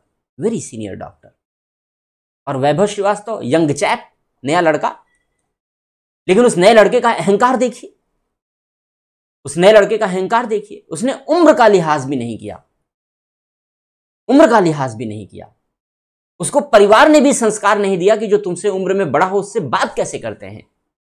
यह संस्कार ना तो मुकेश मेश्राम को परिवार से मिला, यह संस्कार ना तो वैभव श्रीवास्तव को परिवार से मिला, और ऐसे बहुत सारे आईएएस अधिकारी हैं। मैं केवल इन दोनों की बात नहीं कर रहा हूं, हर स्टेट में ऐसे आईएएस अधिकारी हैं, क्योंकि अहंकार सर चढ़ के बोलता है। इस प्रकार की घटनाएं बहुत सारी घटती हैं। श्रवण कहते हैं सीएमओ का नाम डॉक्टर वीरेंद्र सिंह था। हाँ बिल्कुल ठीक है। मनीष का क्वेश्चन बहुत बड़ा है, मैं बाद में ले लूंगा आपका क्वेश्चन। तो अभी मैं सिर्फ चलते चलते जो एक निगाह में पड़ रहा है, तो ये जो एथिक्स का पेपर जीएस में शामिल किया गया, वो इसीलिए शामिल किया गया है कि हम जो वैल्यूज रखने वाले लोग हैं, जो एथिक्स रखने वाले लोग हैं, जो एटिकेट रखने वाले लोग हैं, उनको हम सिविल सेवाओं में लेकर आए। लेकिन जांचने का जो तरीका है वो बेहद खराब है, रट्टा मार तरीके से, क्योंकि एथिक्स में नंबर पाने का तरीका सबसे आसान है, बेहद आसान है। छोटा सा पेपर है, छोटा सा सिलेबस है, और केस स्टडीज हल करने का एक निश्चित पैटर्न है, और बाकी जो 7 यूनिट हैं वो बेहद आसान यूनिट हैं। कुछ चीज़ें आपको रटनी है, कुछ चीज़ें याद करनी है, बस लिख देना है आंसर, कोई चेंज नहीं है। तो नंबर पाना बेहद आसान है एथिक्स के पेपर में। तो जिस तरीके से हम एथिकल वैल्यूज को जांचना चाहते हैं, वो तरीका हमारा अच्छा नहीं है। ये घटनाएं 2 निष्कर्ष हमें देती हैं। पहला निष्कर्ष ये कि एक डॉक्टर के ऊपर जो आईएएस अधिकारियों का वर्चस्व बना के रखा गया है, ये खत्म होना चाहिए, क्योंकि वो डॉक्टर के मनोबल को गिरा रहा है, कमजोर कर रहा है। और अगर हेल्थ सर्विसेज इस प्रकार के निम्न मनोबल से काम करेंगी, कमजोर मनोबल से काम करेंगे, तो उनका प्रबंधन अच्छा नहीं होगा, उनकी भूमिका अच्छी नहीं होगी। पहली बात तो ये। दूसरी बात, ये एग्जाम्पल ये भी शो करते हैं कि हमारी सिविल सेवाओं में जो सिविल सेवकों का व्यवहार है वो बहुत संवेदनशील नहीं है, वो नैतिक मूल्यों, नैतिक मानकों, एटिकेट के अनुरूप नहीं है। इसलिए परिवर्तन लाने की जरूरत है। सबऑर्डिनेशन का अगला एग्जाम्पल देखिए आप। अगर हम all India medical health services रखेंगे तो ऐसा सबऑर्डिनेशन नहीं होगा। सबऑर्डिनेशन का जो मैं अगला एग्जाम्पल देने जा रहा हूं, वो आपके लिए बड़ी चौंकाने वाली घटना होगी। हो सकता है आप में से कुछ जानते हो, अगर आपका एडमिनिस्ट्रेशन से सरोकार रहा हो, अदरवाइज नहीं जानते हो। सरकारी डॉक्टर की क्लिनिक्स होती हैं ना, कहीं कम्युनिटी हेल्थ सेंटर है, कहीं प्राइमरी हेल्थ सेंटर है, और CHCs हैं ना, अलग अलग आयुर्वेदिक डॉक्टर की अलग क्लिनिक है, होम्योपैथिक की अलग क्लिनिक है, आयुर्वेदिक वाली अलग। जो सरकारी क्लिनिक है, मैं सरकारी की बात कर रहा हूँ, गवर्नमेंट हॉस्पिटल की बात कर रहा हूँ, चाहे वो कम्युनिटी हेल्थ सेंटर्स हों, चाहे वो डिस्ट्रिक्ट हॉस्पिटल्स हों, तो ये सारे गवर्नमेंट हॉस्पिटल्स होते हैं। उन गवर्नमेंट हॉस्पिटल को चेक करने की जिम्मेदारी आज के परिवेश में जिलाधिकारी की है। जब ऑल इंडिया मेडिकल सर्विस बन जाएगी तो ये जिम्मेदारी जिलाधिकारी से हट जाएगी, ये जिम्मेदारी मेडिकल अधिकारी के पास चली जाएगी, डॉक्टर के पास चली जाएगी।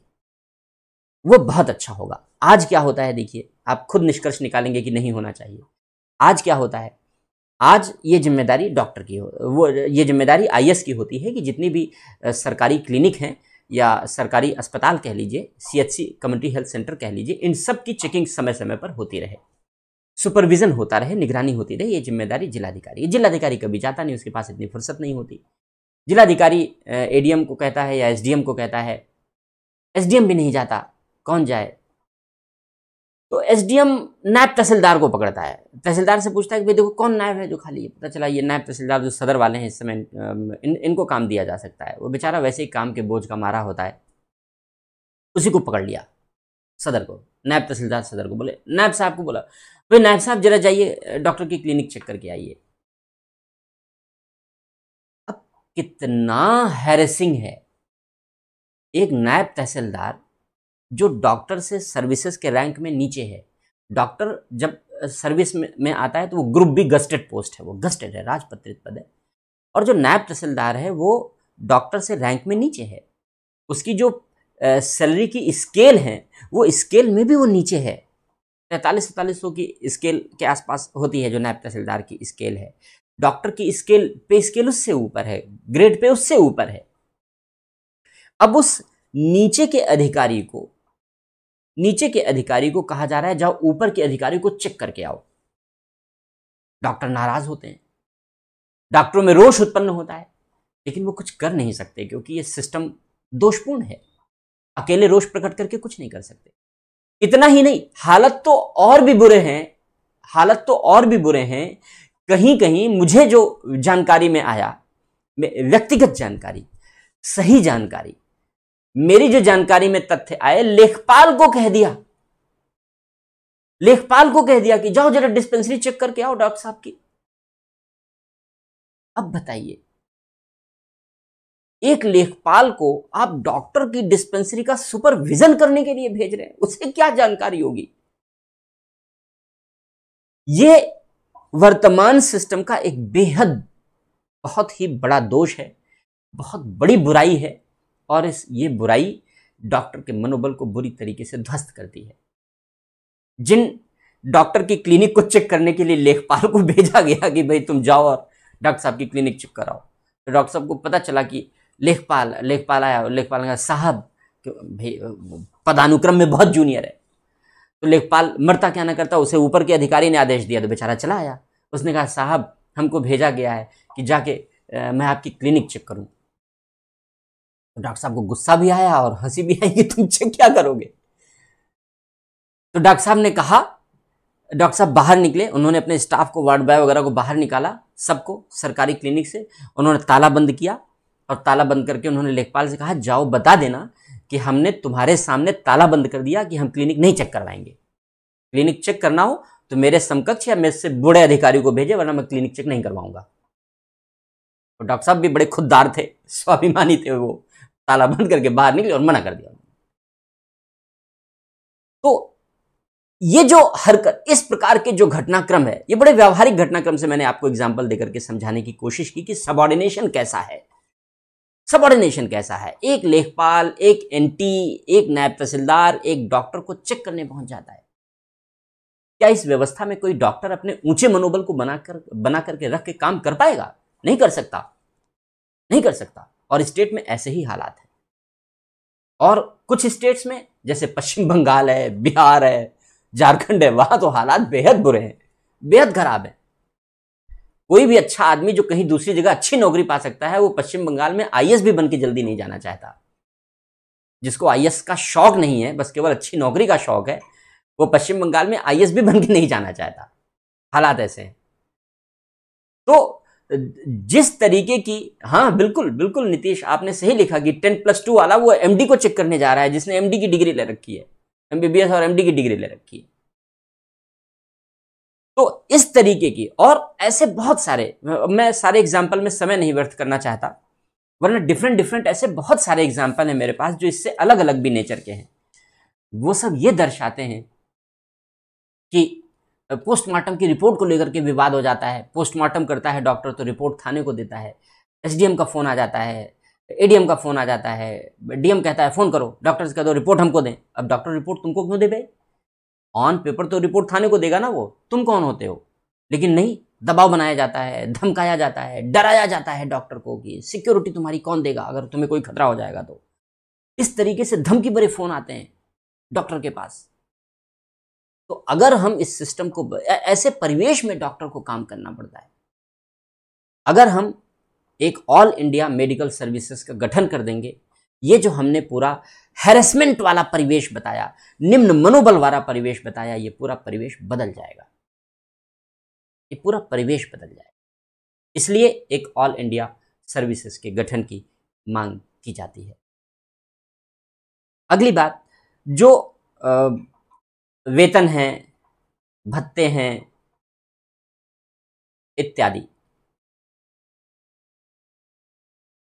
ऑल इंडिया सर्विसेज के वेतन, भत्ते, सुविधाएं, ये सब कुछ अन्य सेवाओं के अधिकारियों से बहुत बेहतर होती हैं। उनकी उनके जो सर्विस के प्रमोशन के चांसेस हैं वो बहुत बेहतर होते हैं। लेकिन आईएएस के अलावा, यानी ऑल इंडिया सर्विसेज के अलावा, आप ऐसे कह लें कि ऑल इंडिया सर्विसेज के अलावा जो अन्य सर्विसेज के अधिकारी हैं उनके वेतन, भत्ते, सुविधाएं बहुत आकर्षक नहीं होते। अब अगर कोई बच्चा इतने समय के बाद इतना समय लगा रहा है अपना अध्ययन करने में, मैंने बताया लेंथीएस्ट ग्रेजुएशन डिग्री है, सबसे लंबी ग्रेजुएशन की डिग्री है, और इतनी लंबी ग्रेजुएशन की डिग्री लेने के बाद और विशेषज्ञ नौकरी पाता है, और उस विशेषज्ञ नौकरी में उसे यह पता चलता है कि जो अन्य जो नॉन स्पेशलिस्ट लोग हैं वो केवल ऑल इंडिया सर्विसेज का मेंबर होने के नाते उससे ज़्यादा सैलरी, उससे ज़्यादा सुविधाएं और उससे ज़्यादा अच्छी कार्य दशाएं, उससे ज़्यादा अच्छी सेवा शर्तें रखते हैं, तो उसका मनोबल गिरना स्वाभाविक है। और हमारे यहाँ जो डॉक्टर्स की सर्विसेज हैं, उन डॉक्टर्स की सर्विसेज की तुलना में जो अन्य ऑल इंडिया सर्विसेज हैं उनकी सर्विस कंडीशंस बहुत अच्छी हैं, बहुत बेहतर है। तो सेवा दशाओं का बहुत बड़ा अंतर है, सर्विस कंडीशन का बहुत बड़ा अंतर है। ये डॉक्टरों के मनोबल को कमजोर करता है, डॉक्टरों के मनोबल को गिराता है। इसलिए ये परिवर्तन लाया जाना चाहिए और डॉक्टर्स को भी ऑल इंडिया सर्विसेज का पार्ट बनाया जाना चाहिए, ऑल इंडिया मेडिकल सर्विसेज बनाई जानी चाहिए, जिससे हम यह सुनिश्चित कर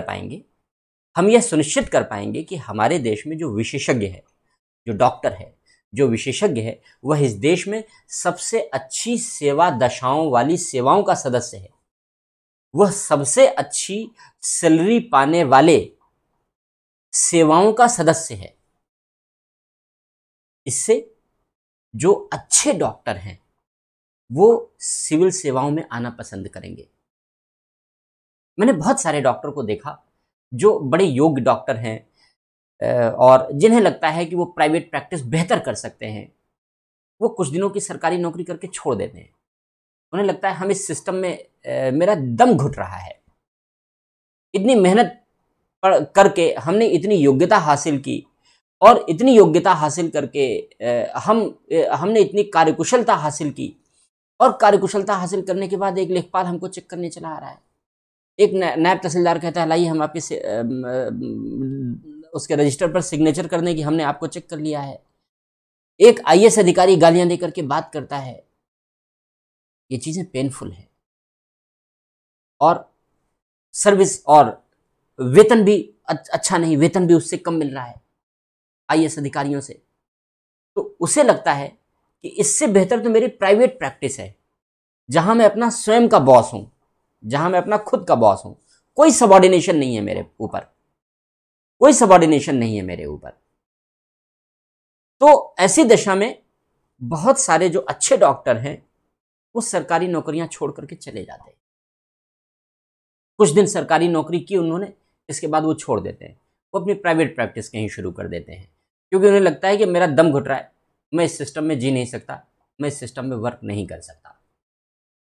अगर हम अच्छे डॉक्टर, सरकारी सेवाओं में बहुत योग्य डॉक्टर आते हैं, बहुत अच्छे डॉक्टर आते हैं, लेकिन ये जो वातावरण है, इस वातावरण में वो अच्छा काम नहीं कर पाते। मैंने बहुत सारे सरकारी डॉक्टरों से मैंने बातचीत की, उन्होंने मुझे बताया कि हम लोग पेशेंट को देखते हैं और जो मेडिसिन वगैरह हैं हम लोग लिखते हैं, क्योंकि मेडिसिन वगैरह का जो परचेज है सब आईएएस के हाथ में है, डॉक्टर के हाथ में कुछ भी नहीं है सरकारी अस्पतालों के। तो हम लोग कोशिश करते हैं कि बाहर की दवा लिख दें मजबूर होकर के, क्योंकि अगर कंडीशन क्रिटिकल है, कंडीशन अच्छी नहीं है पेशेंट की, तो सरकारी दवाओं से उसे फायदा नहीं होगा, क्योंकि सरकारी दवाओं में गुणवत्ता नहीं है। इसलिए न चाहते हुए भी वो पेशेंट अच्छा हो सके, हमें कभी कभी मजबूर होकर बाहर से दवाइयाँ लिखनी पड़ती, जबकि हमारी आत्मा इजाज़त नहीं देती, क्योंकि गरीब पेशेंट है, मजबूर है। बीमारी वैसे ही लोगों को मजबूर बना देती है, परेशान बना देती है, मनोवैज्ञानिक रूप से, आर्थिक रूप से, सभी तरीके से। लेकिन इस तरीके की घटनाक्रम करने के लिए वो विवश है, क्योंकि उनके पास निर्णय शक्ति नहीं है और जिन आईएएस अधिकारियों के भरोसे ये सारी सैंक्शनिंग है, उन्हें केवल कमीशन से मतलब होता है। जो कमीशन देंगे उन्हीं कंपनियों को वो ओके करेंगे, कैसी क्वालिटी दे रहे हैं उससे उनको कोई मतलब नहीं। तो एक चेंज लाना आवश्यक है और उस चेंज के लिए ऑल इंडिया मेडिकल सर्विसेज के लिए जरूरी है। तो अगली बात कि जो हेल्थ सर्विसेज हैं हमारे देश में, पूरे देश की स्टेट वाइज प्रैक्टिसेस अलग अलग हैं। पूरे देश में एक रूपता नहीं है आज वर्तमान समय में।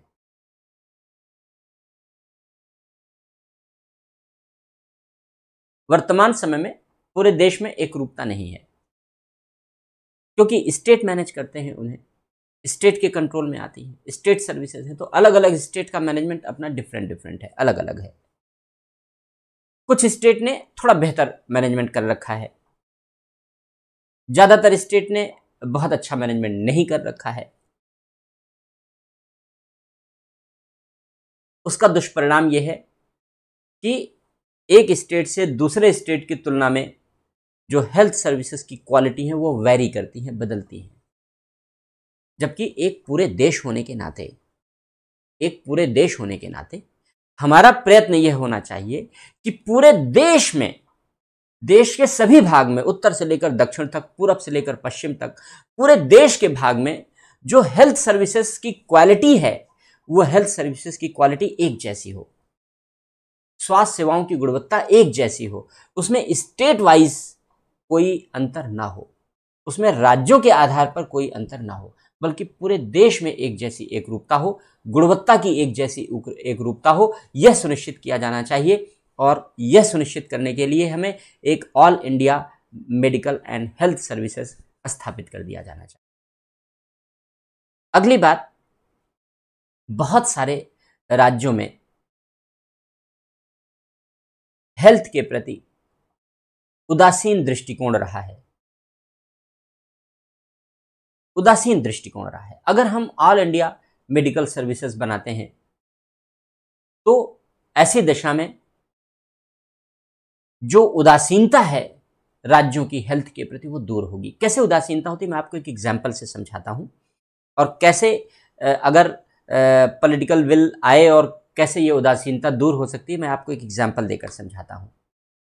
उत्तर प्रदेश में जापानी इंसेफ्लाइटिस होता था, बच्चों की बीमारी है।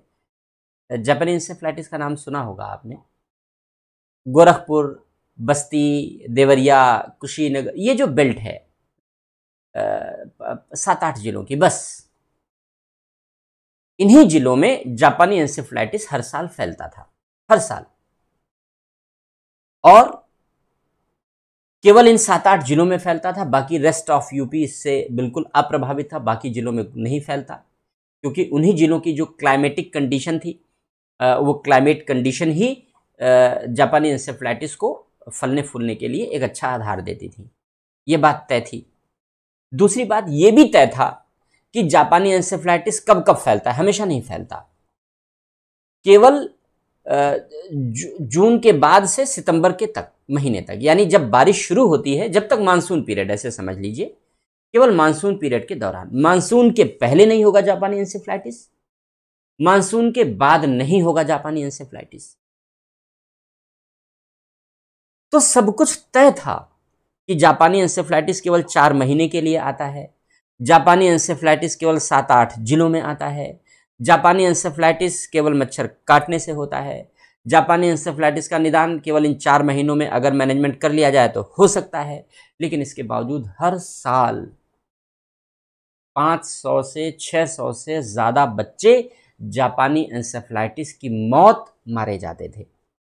आप रिकॉर्ड उठा के देख लीजिए उत्तर प्रदेश का, प्रतिवर्ष का,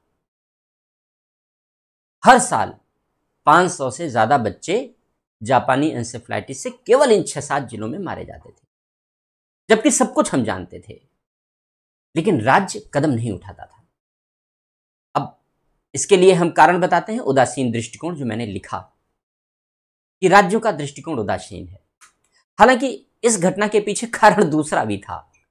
कारण दूसरा क्या था? कारण दूसरा था रिश्वतखोरी, कमीशनखोरी।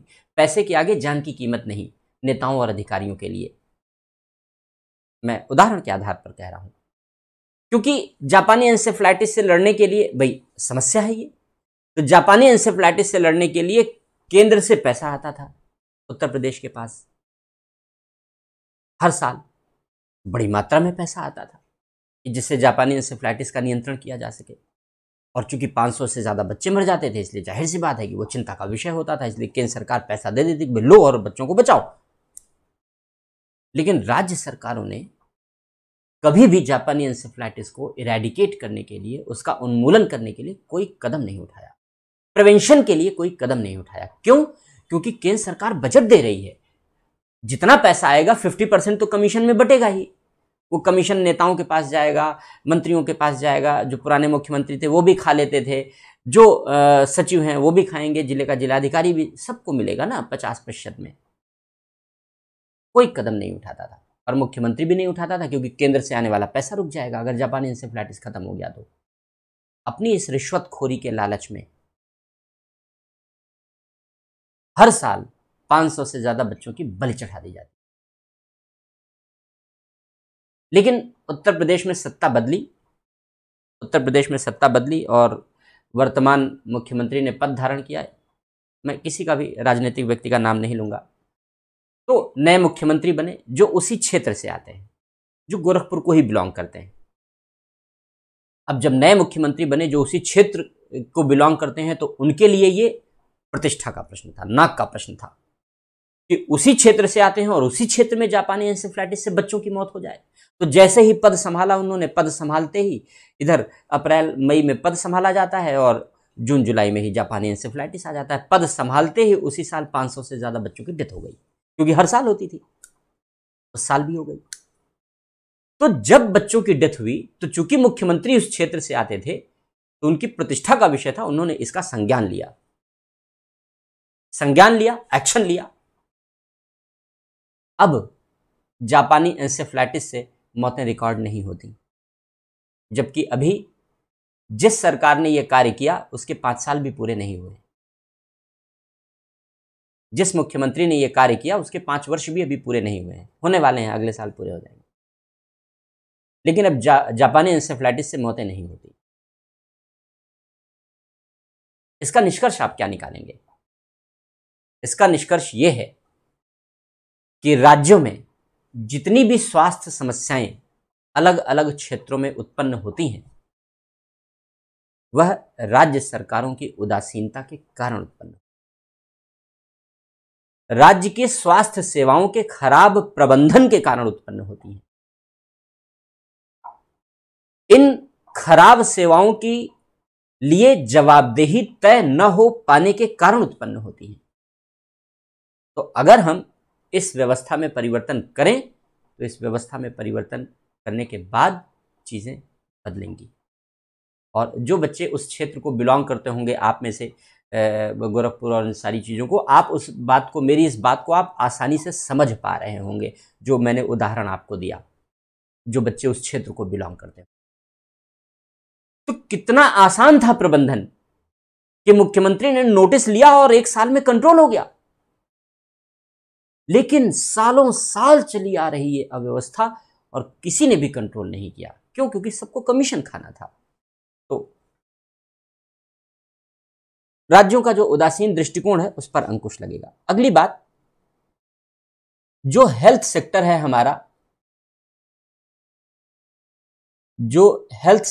हमारा, उस हेल्थ सेक्टर में सहकारी संघवाद नहीं है, अभी नहीं है सहकारी संघवाद। राज्य मिलकर जुलकर काम नहीं करते। भारत सरकार ने योजना शुरू की, आयुष्मान भारत योजना शुरू की कि भाई सबको 5 लाख का बीमा देंगे गरीबों को। राजस्थान सरकार ने कहा मैं नहीं लागू करूंगा, क्योंकि तुम दूसरे दल के हो। जिसने घोषणा की संघ सरकार ने, मैं दूसरे दल का हूं, इसलिए मैं नहीं लागू करूंगा। पश्चिम बंगाल की सरकार, उसने कहा मैं भी नहीं लागू करूंगी, क्योंकि मैं दूसरे दल की, तुम दूसरे दल के।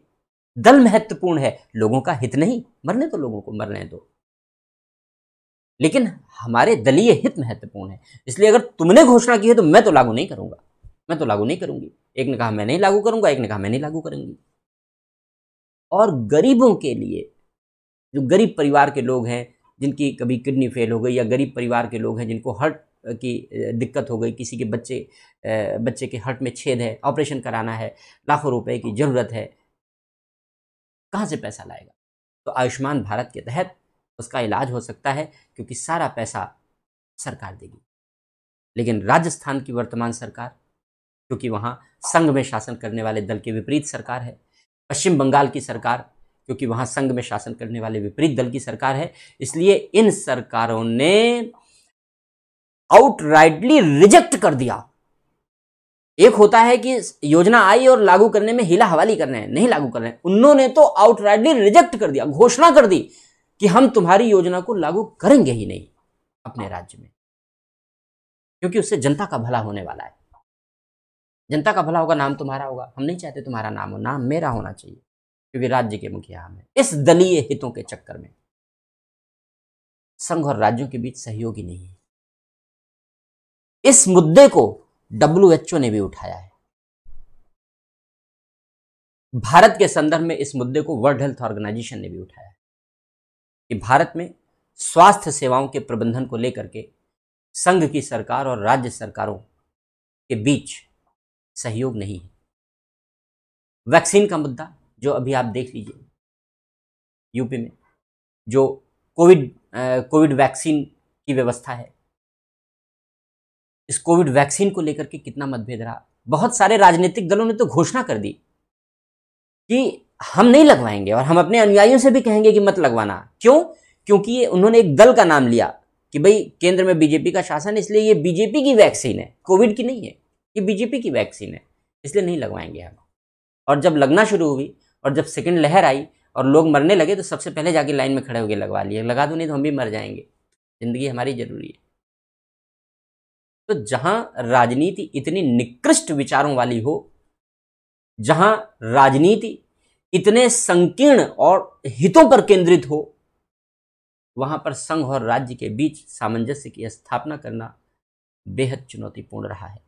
WHO ने भी इस मुद्दे को उठाया है भारत के संदर्भ में, और WHO ने कहा कि भारत और राज्यों को सहयोग करना होगा अगर हम स्वास्थ्य सेवाओं का बेहतर प्रबंधन करना चाहते हैं, और इसके लिए सहकारी संघवाद स्थापित करना होगा।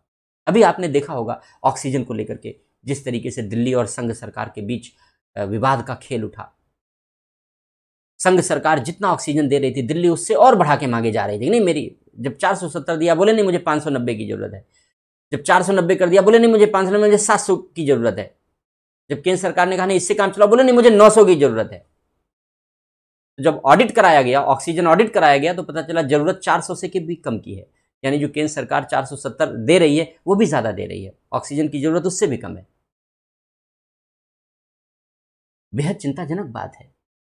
आप उस ऑक्सीजन को लेकर करेंगे क्या? जो आप संघ सरकार से ऑक्सीजन एक्स्ट्रा मांग रहे हैं, उस ऑक्सीजन को लेकर के क्या करेंगे? आप अपने पौधों को देंगे ऑक्सीजन? लो भाई एक्स्ट्रा ऑक्सीजन केंद्र सरकार से लेकर आ रहा हूं मैं, या आप खुद ले लेंगे एक्स्ट्रा ऑक्सीजन। लेकिन चूंकि हमारी गतिविधियों से, हमारे मुख से संघ सरकार की बुराई ही निकलनी चाहिए अगर हम किसी राज्य में दूसरे दल के मुखिया है, तो ये प्रवृत्ति देश के राजनेताओं की यह प्रवृत्ति बेहद खतरनाक है। वे दलीय हित से ऊपर उठ के सोचते ही नहीं, राष्ट्र हित के विषय में सोचते ही नहीं। अगर हम हेल्थ सर्विसेज को लेकर के मैनेजमेंट करें, अगर हम हेल्थ सर्विसेज को लेकर के बेहतर ऑल इंडिया सर्विसेज की ओर कदम उठाएं, तो इस दिशा में कुछ सुधार आ सकता है। क्योंकि बड़ा सुधार तो तब आएगा जब नेताओं में भी थोड़ा सुधार आएगा, नेताओं का चरित्र बदलेगा, राजनेताओं में कुछ मूल्यों का समृद्धिकरण होगा। बहुत विलक्षण बातें मैं कह रहा हूँ जो हमारे राजनीति में हो पाना बेहद कठिन है। तो लेकिन जब तक राजनीतिक मूल्य विकसित नहीं होंगे, राजनीतिक नैतिकता विकसित नहीं होगी, तब तक इस प्रकार की विसंगतियां समाप्त नहीं होंगी, बनी रहेंगी। लेकिन फिर भी ऑल इंडिया हेल्थ सर्विसेज बनने के बाद, ऑल इंडिया मेडिकल सर्विसेज के बाद इन स्थितियों में काफ़ी कुछ परिवर्तन लाया जा सकता है। और अंतिम बात कि जो हेल्थ वर्कर्स हैं,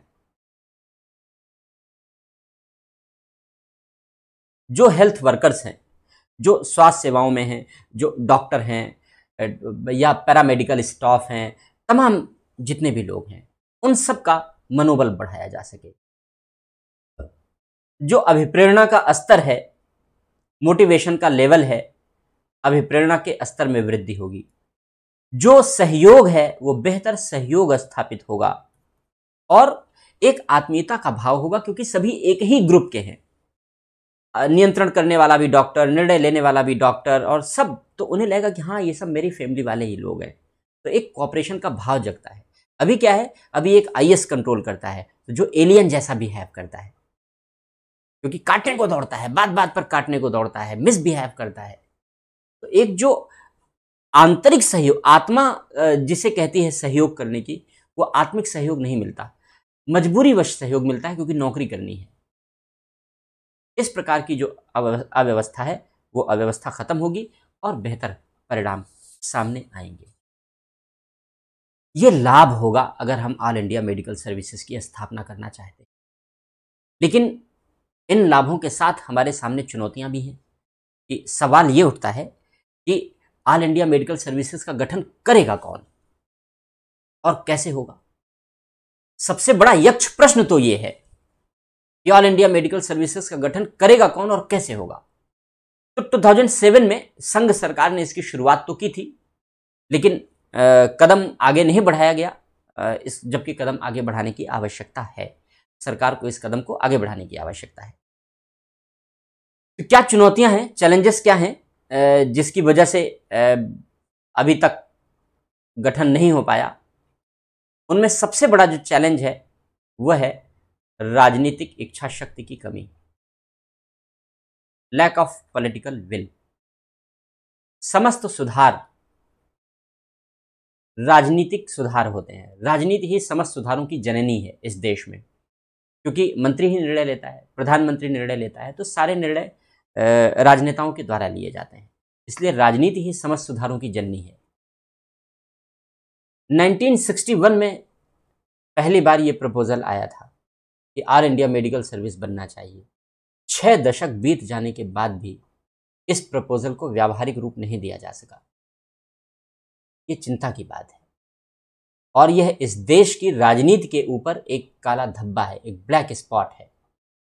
इस देश के राजनेताओं को राष्ट्रीय हित को सर्वोपरि रखते हुए सारे राजनीतिक मतभेदों को भुलाकर एकजुट होकर के निर्णय लेना चाहिए, क्योंकि यही राष्ट्र के हित में है, राष्ट्र के लोगों के हित में है, समाज के हित। तो राजनीतिक इच्छा शक्ति का विकास होना बेहद जरूरी है। जब तक राजनीतिक इच्छा शक्ति का विकास नहीं होगा, तब तक राजनीतिक इच्छा शक्ति का प्रदर्शन नहीं होगा, तब तक ऐसा निर्णय नहीं लिया जा सकता। तो उपाय भी यही होना चाहिए कि राजनीतिक इच्छा शक्ति का विकास किया जाए, इसका विकास हो। दूसरी बात, संसद की भूमिका में गिरावट आई है। हम लोगों ने यह अनुभव किया है कि विगत वर्षों में संसद की भूमिका में गिरावट दर्ज की गई है। संसद चर्चा का केंद्र है। संसद में विभिन्न दलों के लोग बैठते हैं, वो हमारे और आपके प्रतिनिधि होते हैं, जनता के प्रतिनिधि होते हैं, जो मिल बैठ करके हमारे आपके लिए चिंतन और विमर्श का काम करते हैं। लेकिन हम लोगों ने यह अनुभव किया है कि जब संसद में किसी विषय पर चर्चा शुरू होती है तो वह मुद्दों से हट करके, सामाजिक मुद्दों से, प्रशासनिक मुद्दों से, शासन संबंधी मुद्दों से, विशेषज्ञ संबंधी मुद्दों से, तकनीकी मुद्दों से वो हट करके केवल एक मुद्दे पर केंद्रित हो जाती है, वो है राजनैतिक, कि कौन दल समर्थन कर रहा है, कौन दल विरोध कर रहा है। अगर सरकार लेकर आई है तो विपक्ष का काम है केवल विरोध ही करे, वो कितना भी अच्छा क्यों ना हो। तो ये जो राजनीतिक दुष्प्रवृत्ति है, इस राजनीतिक दुष्प्रवृत्ति ने संसद की भूमिका को कमजोर कर दिया, गिरावट उत्पन्न की है। और यही कारण है कि महत्वपूर्ण विषयों पर संसद में सकारात्मक चिंतन का अब अभाव दिखलाई पड़ता है। जब तक संसद में ऐसे महत्वपूर्ण विषयों पर सकारात्मक चिंतन नहीं होगा, तब तक राजनीतिक सहमति, राजनीतिक सर्वसम्मति का विकास कर पाना कठिन होगा और ऐसे सुधारों को लागू करना अत्यंत कठिन होगा। इसलिए इस दिशा में भी प्रयत्न करने की आवश्यकता है, इस दिशा में भी चिंतन करने की आवश्यकता है। तो संसद को चिंतन करना चाहिए, संसद को अपनी भूमिका में सुधार करना चाहिए और राजनीतिक हितों से परे जाकर के राष्ट्रीय हित और लोकहित के लिए अपनी भूमिका का निर्वाह करना चाहिए। क्योंकि अखिल भारतीय सेवा का गठन कौन करेगा? संसद। मैंने अभी आपको बताया शुरू में कि अखिल भारतीय सेवा के गठन का अधिकार किसे है? संसद को है। और संसद कब करेगी? जब राज्यसभा अपने उपस्थित और मतदान करने वाले सदस्यों के 2/3 बहुमत से यह प्रस्ताव पारित कर देगी कि राष्ट्रीय हित में इस अखिल भारतीय सेवा का गठन किया जाना आवश्यक है, तभी हो पाएगा। तो इसलिए संसद का प्रोग्रेसिव रोल, संसद का पॉजिटिव रोल बेहद आवश्यक है इस दिशा में। तीसरी बात, जो जर्नलिस्ट की, सामान्यज्ञों की सर्वोच्चता है, वो भी चुनौती बनी हुई है। यानी आईएएस की सर्वोच्चता। सारे मंत्रियों के सलाहकार आईएएस हैं, चाहे वो पीएमओ ले लीजिए, चाहे कैबिनेट सेक्रेटरीट ले लीजिए, चाहे कहीं भी ले लीजिए आप। सारे जो प्रधानमंत्री हैं, राज्यों के मुख्यमंत्री हैं, जितने भी लोग हैं, मंत्री हैं, सबके सलाहकार आईएएस हैं। बहुत सारे लोगों ने रिटायर्ड आईएएस को भी सलाहकार बना रखा है। तो हमने पूरे शासन व्यवस्था में सामान्यज्ञों को सर्वोच्चता दे रखी है, महत्व दे रखा है। ये सामान्यज्ञ कभी भी विशेषज्ञ को आगे आने नहीं देना चाहते। मैंने अभी आपको बताया कि हरियाणा में कुछ विभागों के सचिव के तौर पर विशेषज्ञ को तैनात कर दिया गया। तो वहाँ के आईएएस अधिकारी अशोक खेमका ने केस दायर कर दिया है कोर्ट में, मुकदमा चल रहा है कि क्यों नॉन आईएएस को पद पे बैठा दिया। यह है आईएएस अधिकारियों का अप्रोच, यह है सामान्यज्ञों का रोल आज के परिवेश में। ये बाधा है, ये बाधा है। इसलिए जो सामान्यज्ञों की सर्वोच्चता स्थापित की गई है हमारे देश में, इस सर्वोच्चता को बदलना पड़ेगा। इसको हम लोग कॉन्सेप्ट के रूप में कहते हैं पद वर्गीकरण, इसको क्लासिफिकेशन कहते हैं, सिविल सेवाओं का वर्गीकरण कहते हैं। तो हम लोग यहाँ तो सिविल सेवाओं का वर्गीकरण नहीं पढ़ाएंगे आपको, लेकिन जब हम लोग पब्लिक एडमिनिस्ट्रेशन पढ़ते हैं तो पब्लिक एडमिनिस्ट्रेशन चूंकि सिविल सेवाओं का ही अध्ययन है, सरकारी प्रशासन का ही अध्ययन है, तो हम लोग जब पब्लिक एडमिनिस्ट्रेशन ऑप्शनल पढ़ते हैं तो वहाँ पर हम लोग सिविल सेवाओं का वर्गीकरण भी पढ़ते हैं। तो उस वर्गीकरण में हम लोग पढ़ते हैं कि अमेरिका जैसे देशों में जो सिविल सेवाओं का वर्गीकरण का तरीका अपनाया गया है वो बहुत प्रोग्रेसिव है, वो बहुत प्रगतिशील है और विशेषज्ञों को महत्व देने वाला है। लेकिन भारत जैसे देशों में जो सिविल सेवाओं के वर्गीकरण का कॉन्सेप्ट अपनाया गया है, उसको पोजीशन क्लासिफिकेशन, रैंक क्लासिफिकेशन, अलग अलग नामों से जानते हैं। हम लोग उन नामों की चर्चा यहाँ नहीं करेंगे क्योंकि जीएस का टॉपिक पढ़ रहे हैं। हालांकि अगर आता है और आप अगर इस तरीके से एक आध तकनीकी शब्द लिख देते हैं तो नंबर आपके मल्टीप्लाई हो जाएंगे, नंबर आपके तुरंत बढ़ जाए। 1 नंबर तो तुरंत दे देगा, वाह क्या बात लिखी है, अच्छी बात लिखी है कॉन्सेप्ट की। तो पब्लिक एड के कॉन्सेप्ट इस तरीके से जीएस में अच्छे तरीके से यूज़ होते हैं और जो यूज़ करते हैं उनको नंबर भी अच्छे मिलते हैं। यही कारण है 2019 में जिस बच्चे ने टॉप किया है, पहली पोजीशन जिस बच्चे की आई है, उसको जीएस के 2nd पेपर में और जीएस के 4th पेपर में बहुत अच्छे नंबर मिले हैं।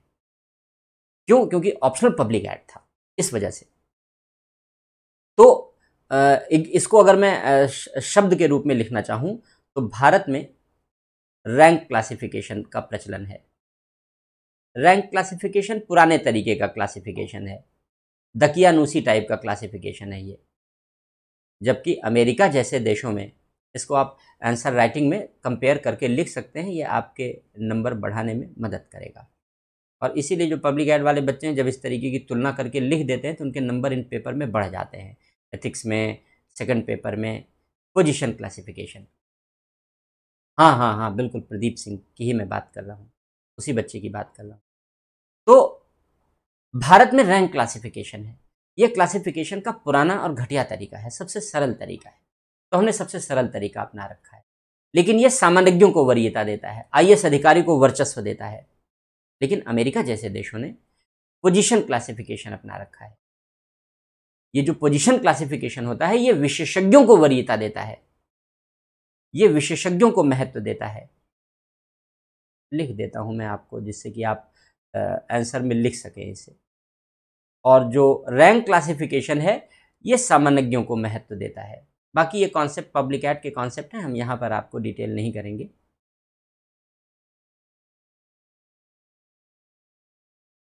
लेकिन इसका हम उपयोग करते हैं सिविल सर्विसेज में।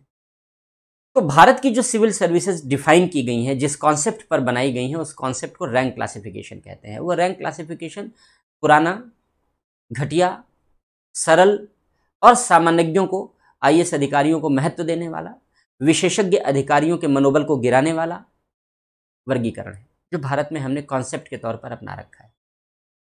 अगर हम इस कॉन्सेप्ट को बदलें, मैं सुधार के उपाय की बात कर रहा हूं, अगर हम इस कॉन्सेप्ट को बदलें और ये जो सामान्यज्ञों का सर्वोच्चता है इसे समाप्त करना चाहें, तो इसे समाप्त करके हमें पोजीशन क्लासिफिकेशन को अपना लेना चाहिए। अगर हम पोजीशन क्लासिफिकेशन को अपना लें, और पोजीशन क्लासिफिकेशन को अपना लेने से, ये ऐसा क्लासिफिकेशन का तरीका है, सिविल सर्विसेज के क्लासिफिकेशन का ये ऐसा कॉन्सेप्ट है जो विशेषज्ञों को महत्व देता है, सामान्यज्ञों को नहीं। तो जो हेल्थ सर्विसेज का मैनेजमेंट है वो अपने आप सुधर जाएगा, अपने आप इसमें एक बड़ा परिवर्तन आ जाएगा, नया परिवर्तन आ जाएगा।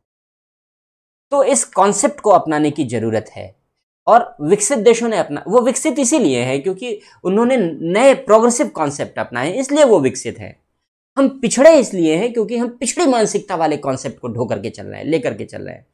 और जब हम पिछड़ी मानसिकता वाले कॉन्सेप्ट को हटा करके नया कॉन्सेप्ट लाने की बात करते हैं, तो इस देश का वर्ग ऐसा खड़ा हो जाता है, ना ना ना, सुधार की बात मत करो वरना टकराव हो जाएगा, सुधार की बात मत करो वरना नया विवाद हो जाएगा। होने दो, अभी भी तो हो रहा है, लेकिन वो विवाद होगा तो उससे कुछ अच्छे परिणाम मिलेंगे। इस विवाद से तो सिर्फ नकारात्मक परिणाम मिल रहे हैं, और वो विवाद अस्थायी नहीं होगा।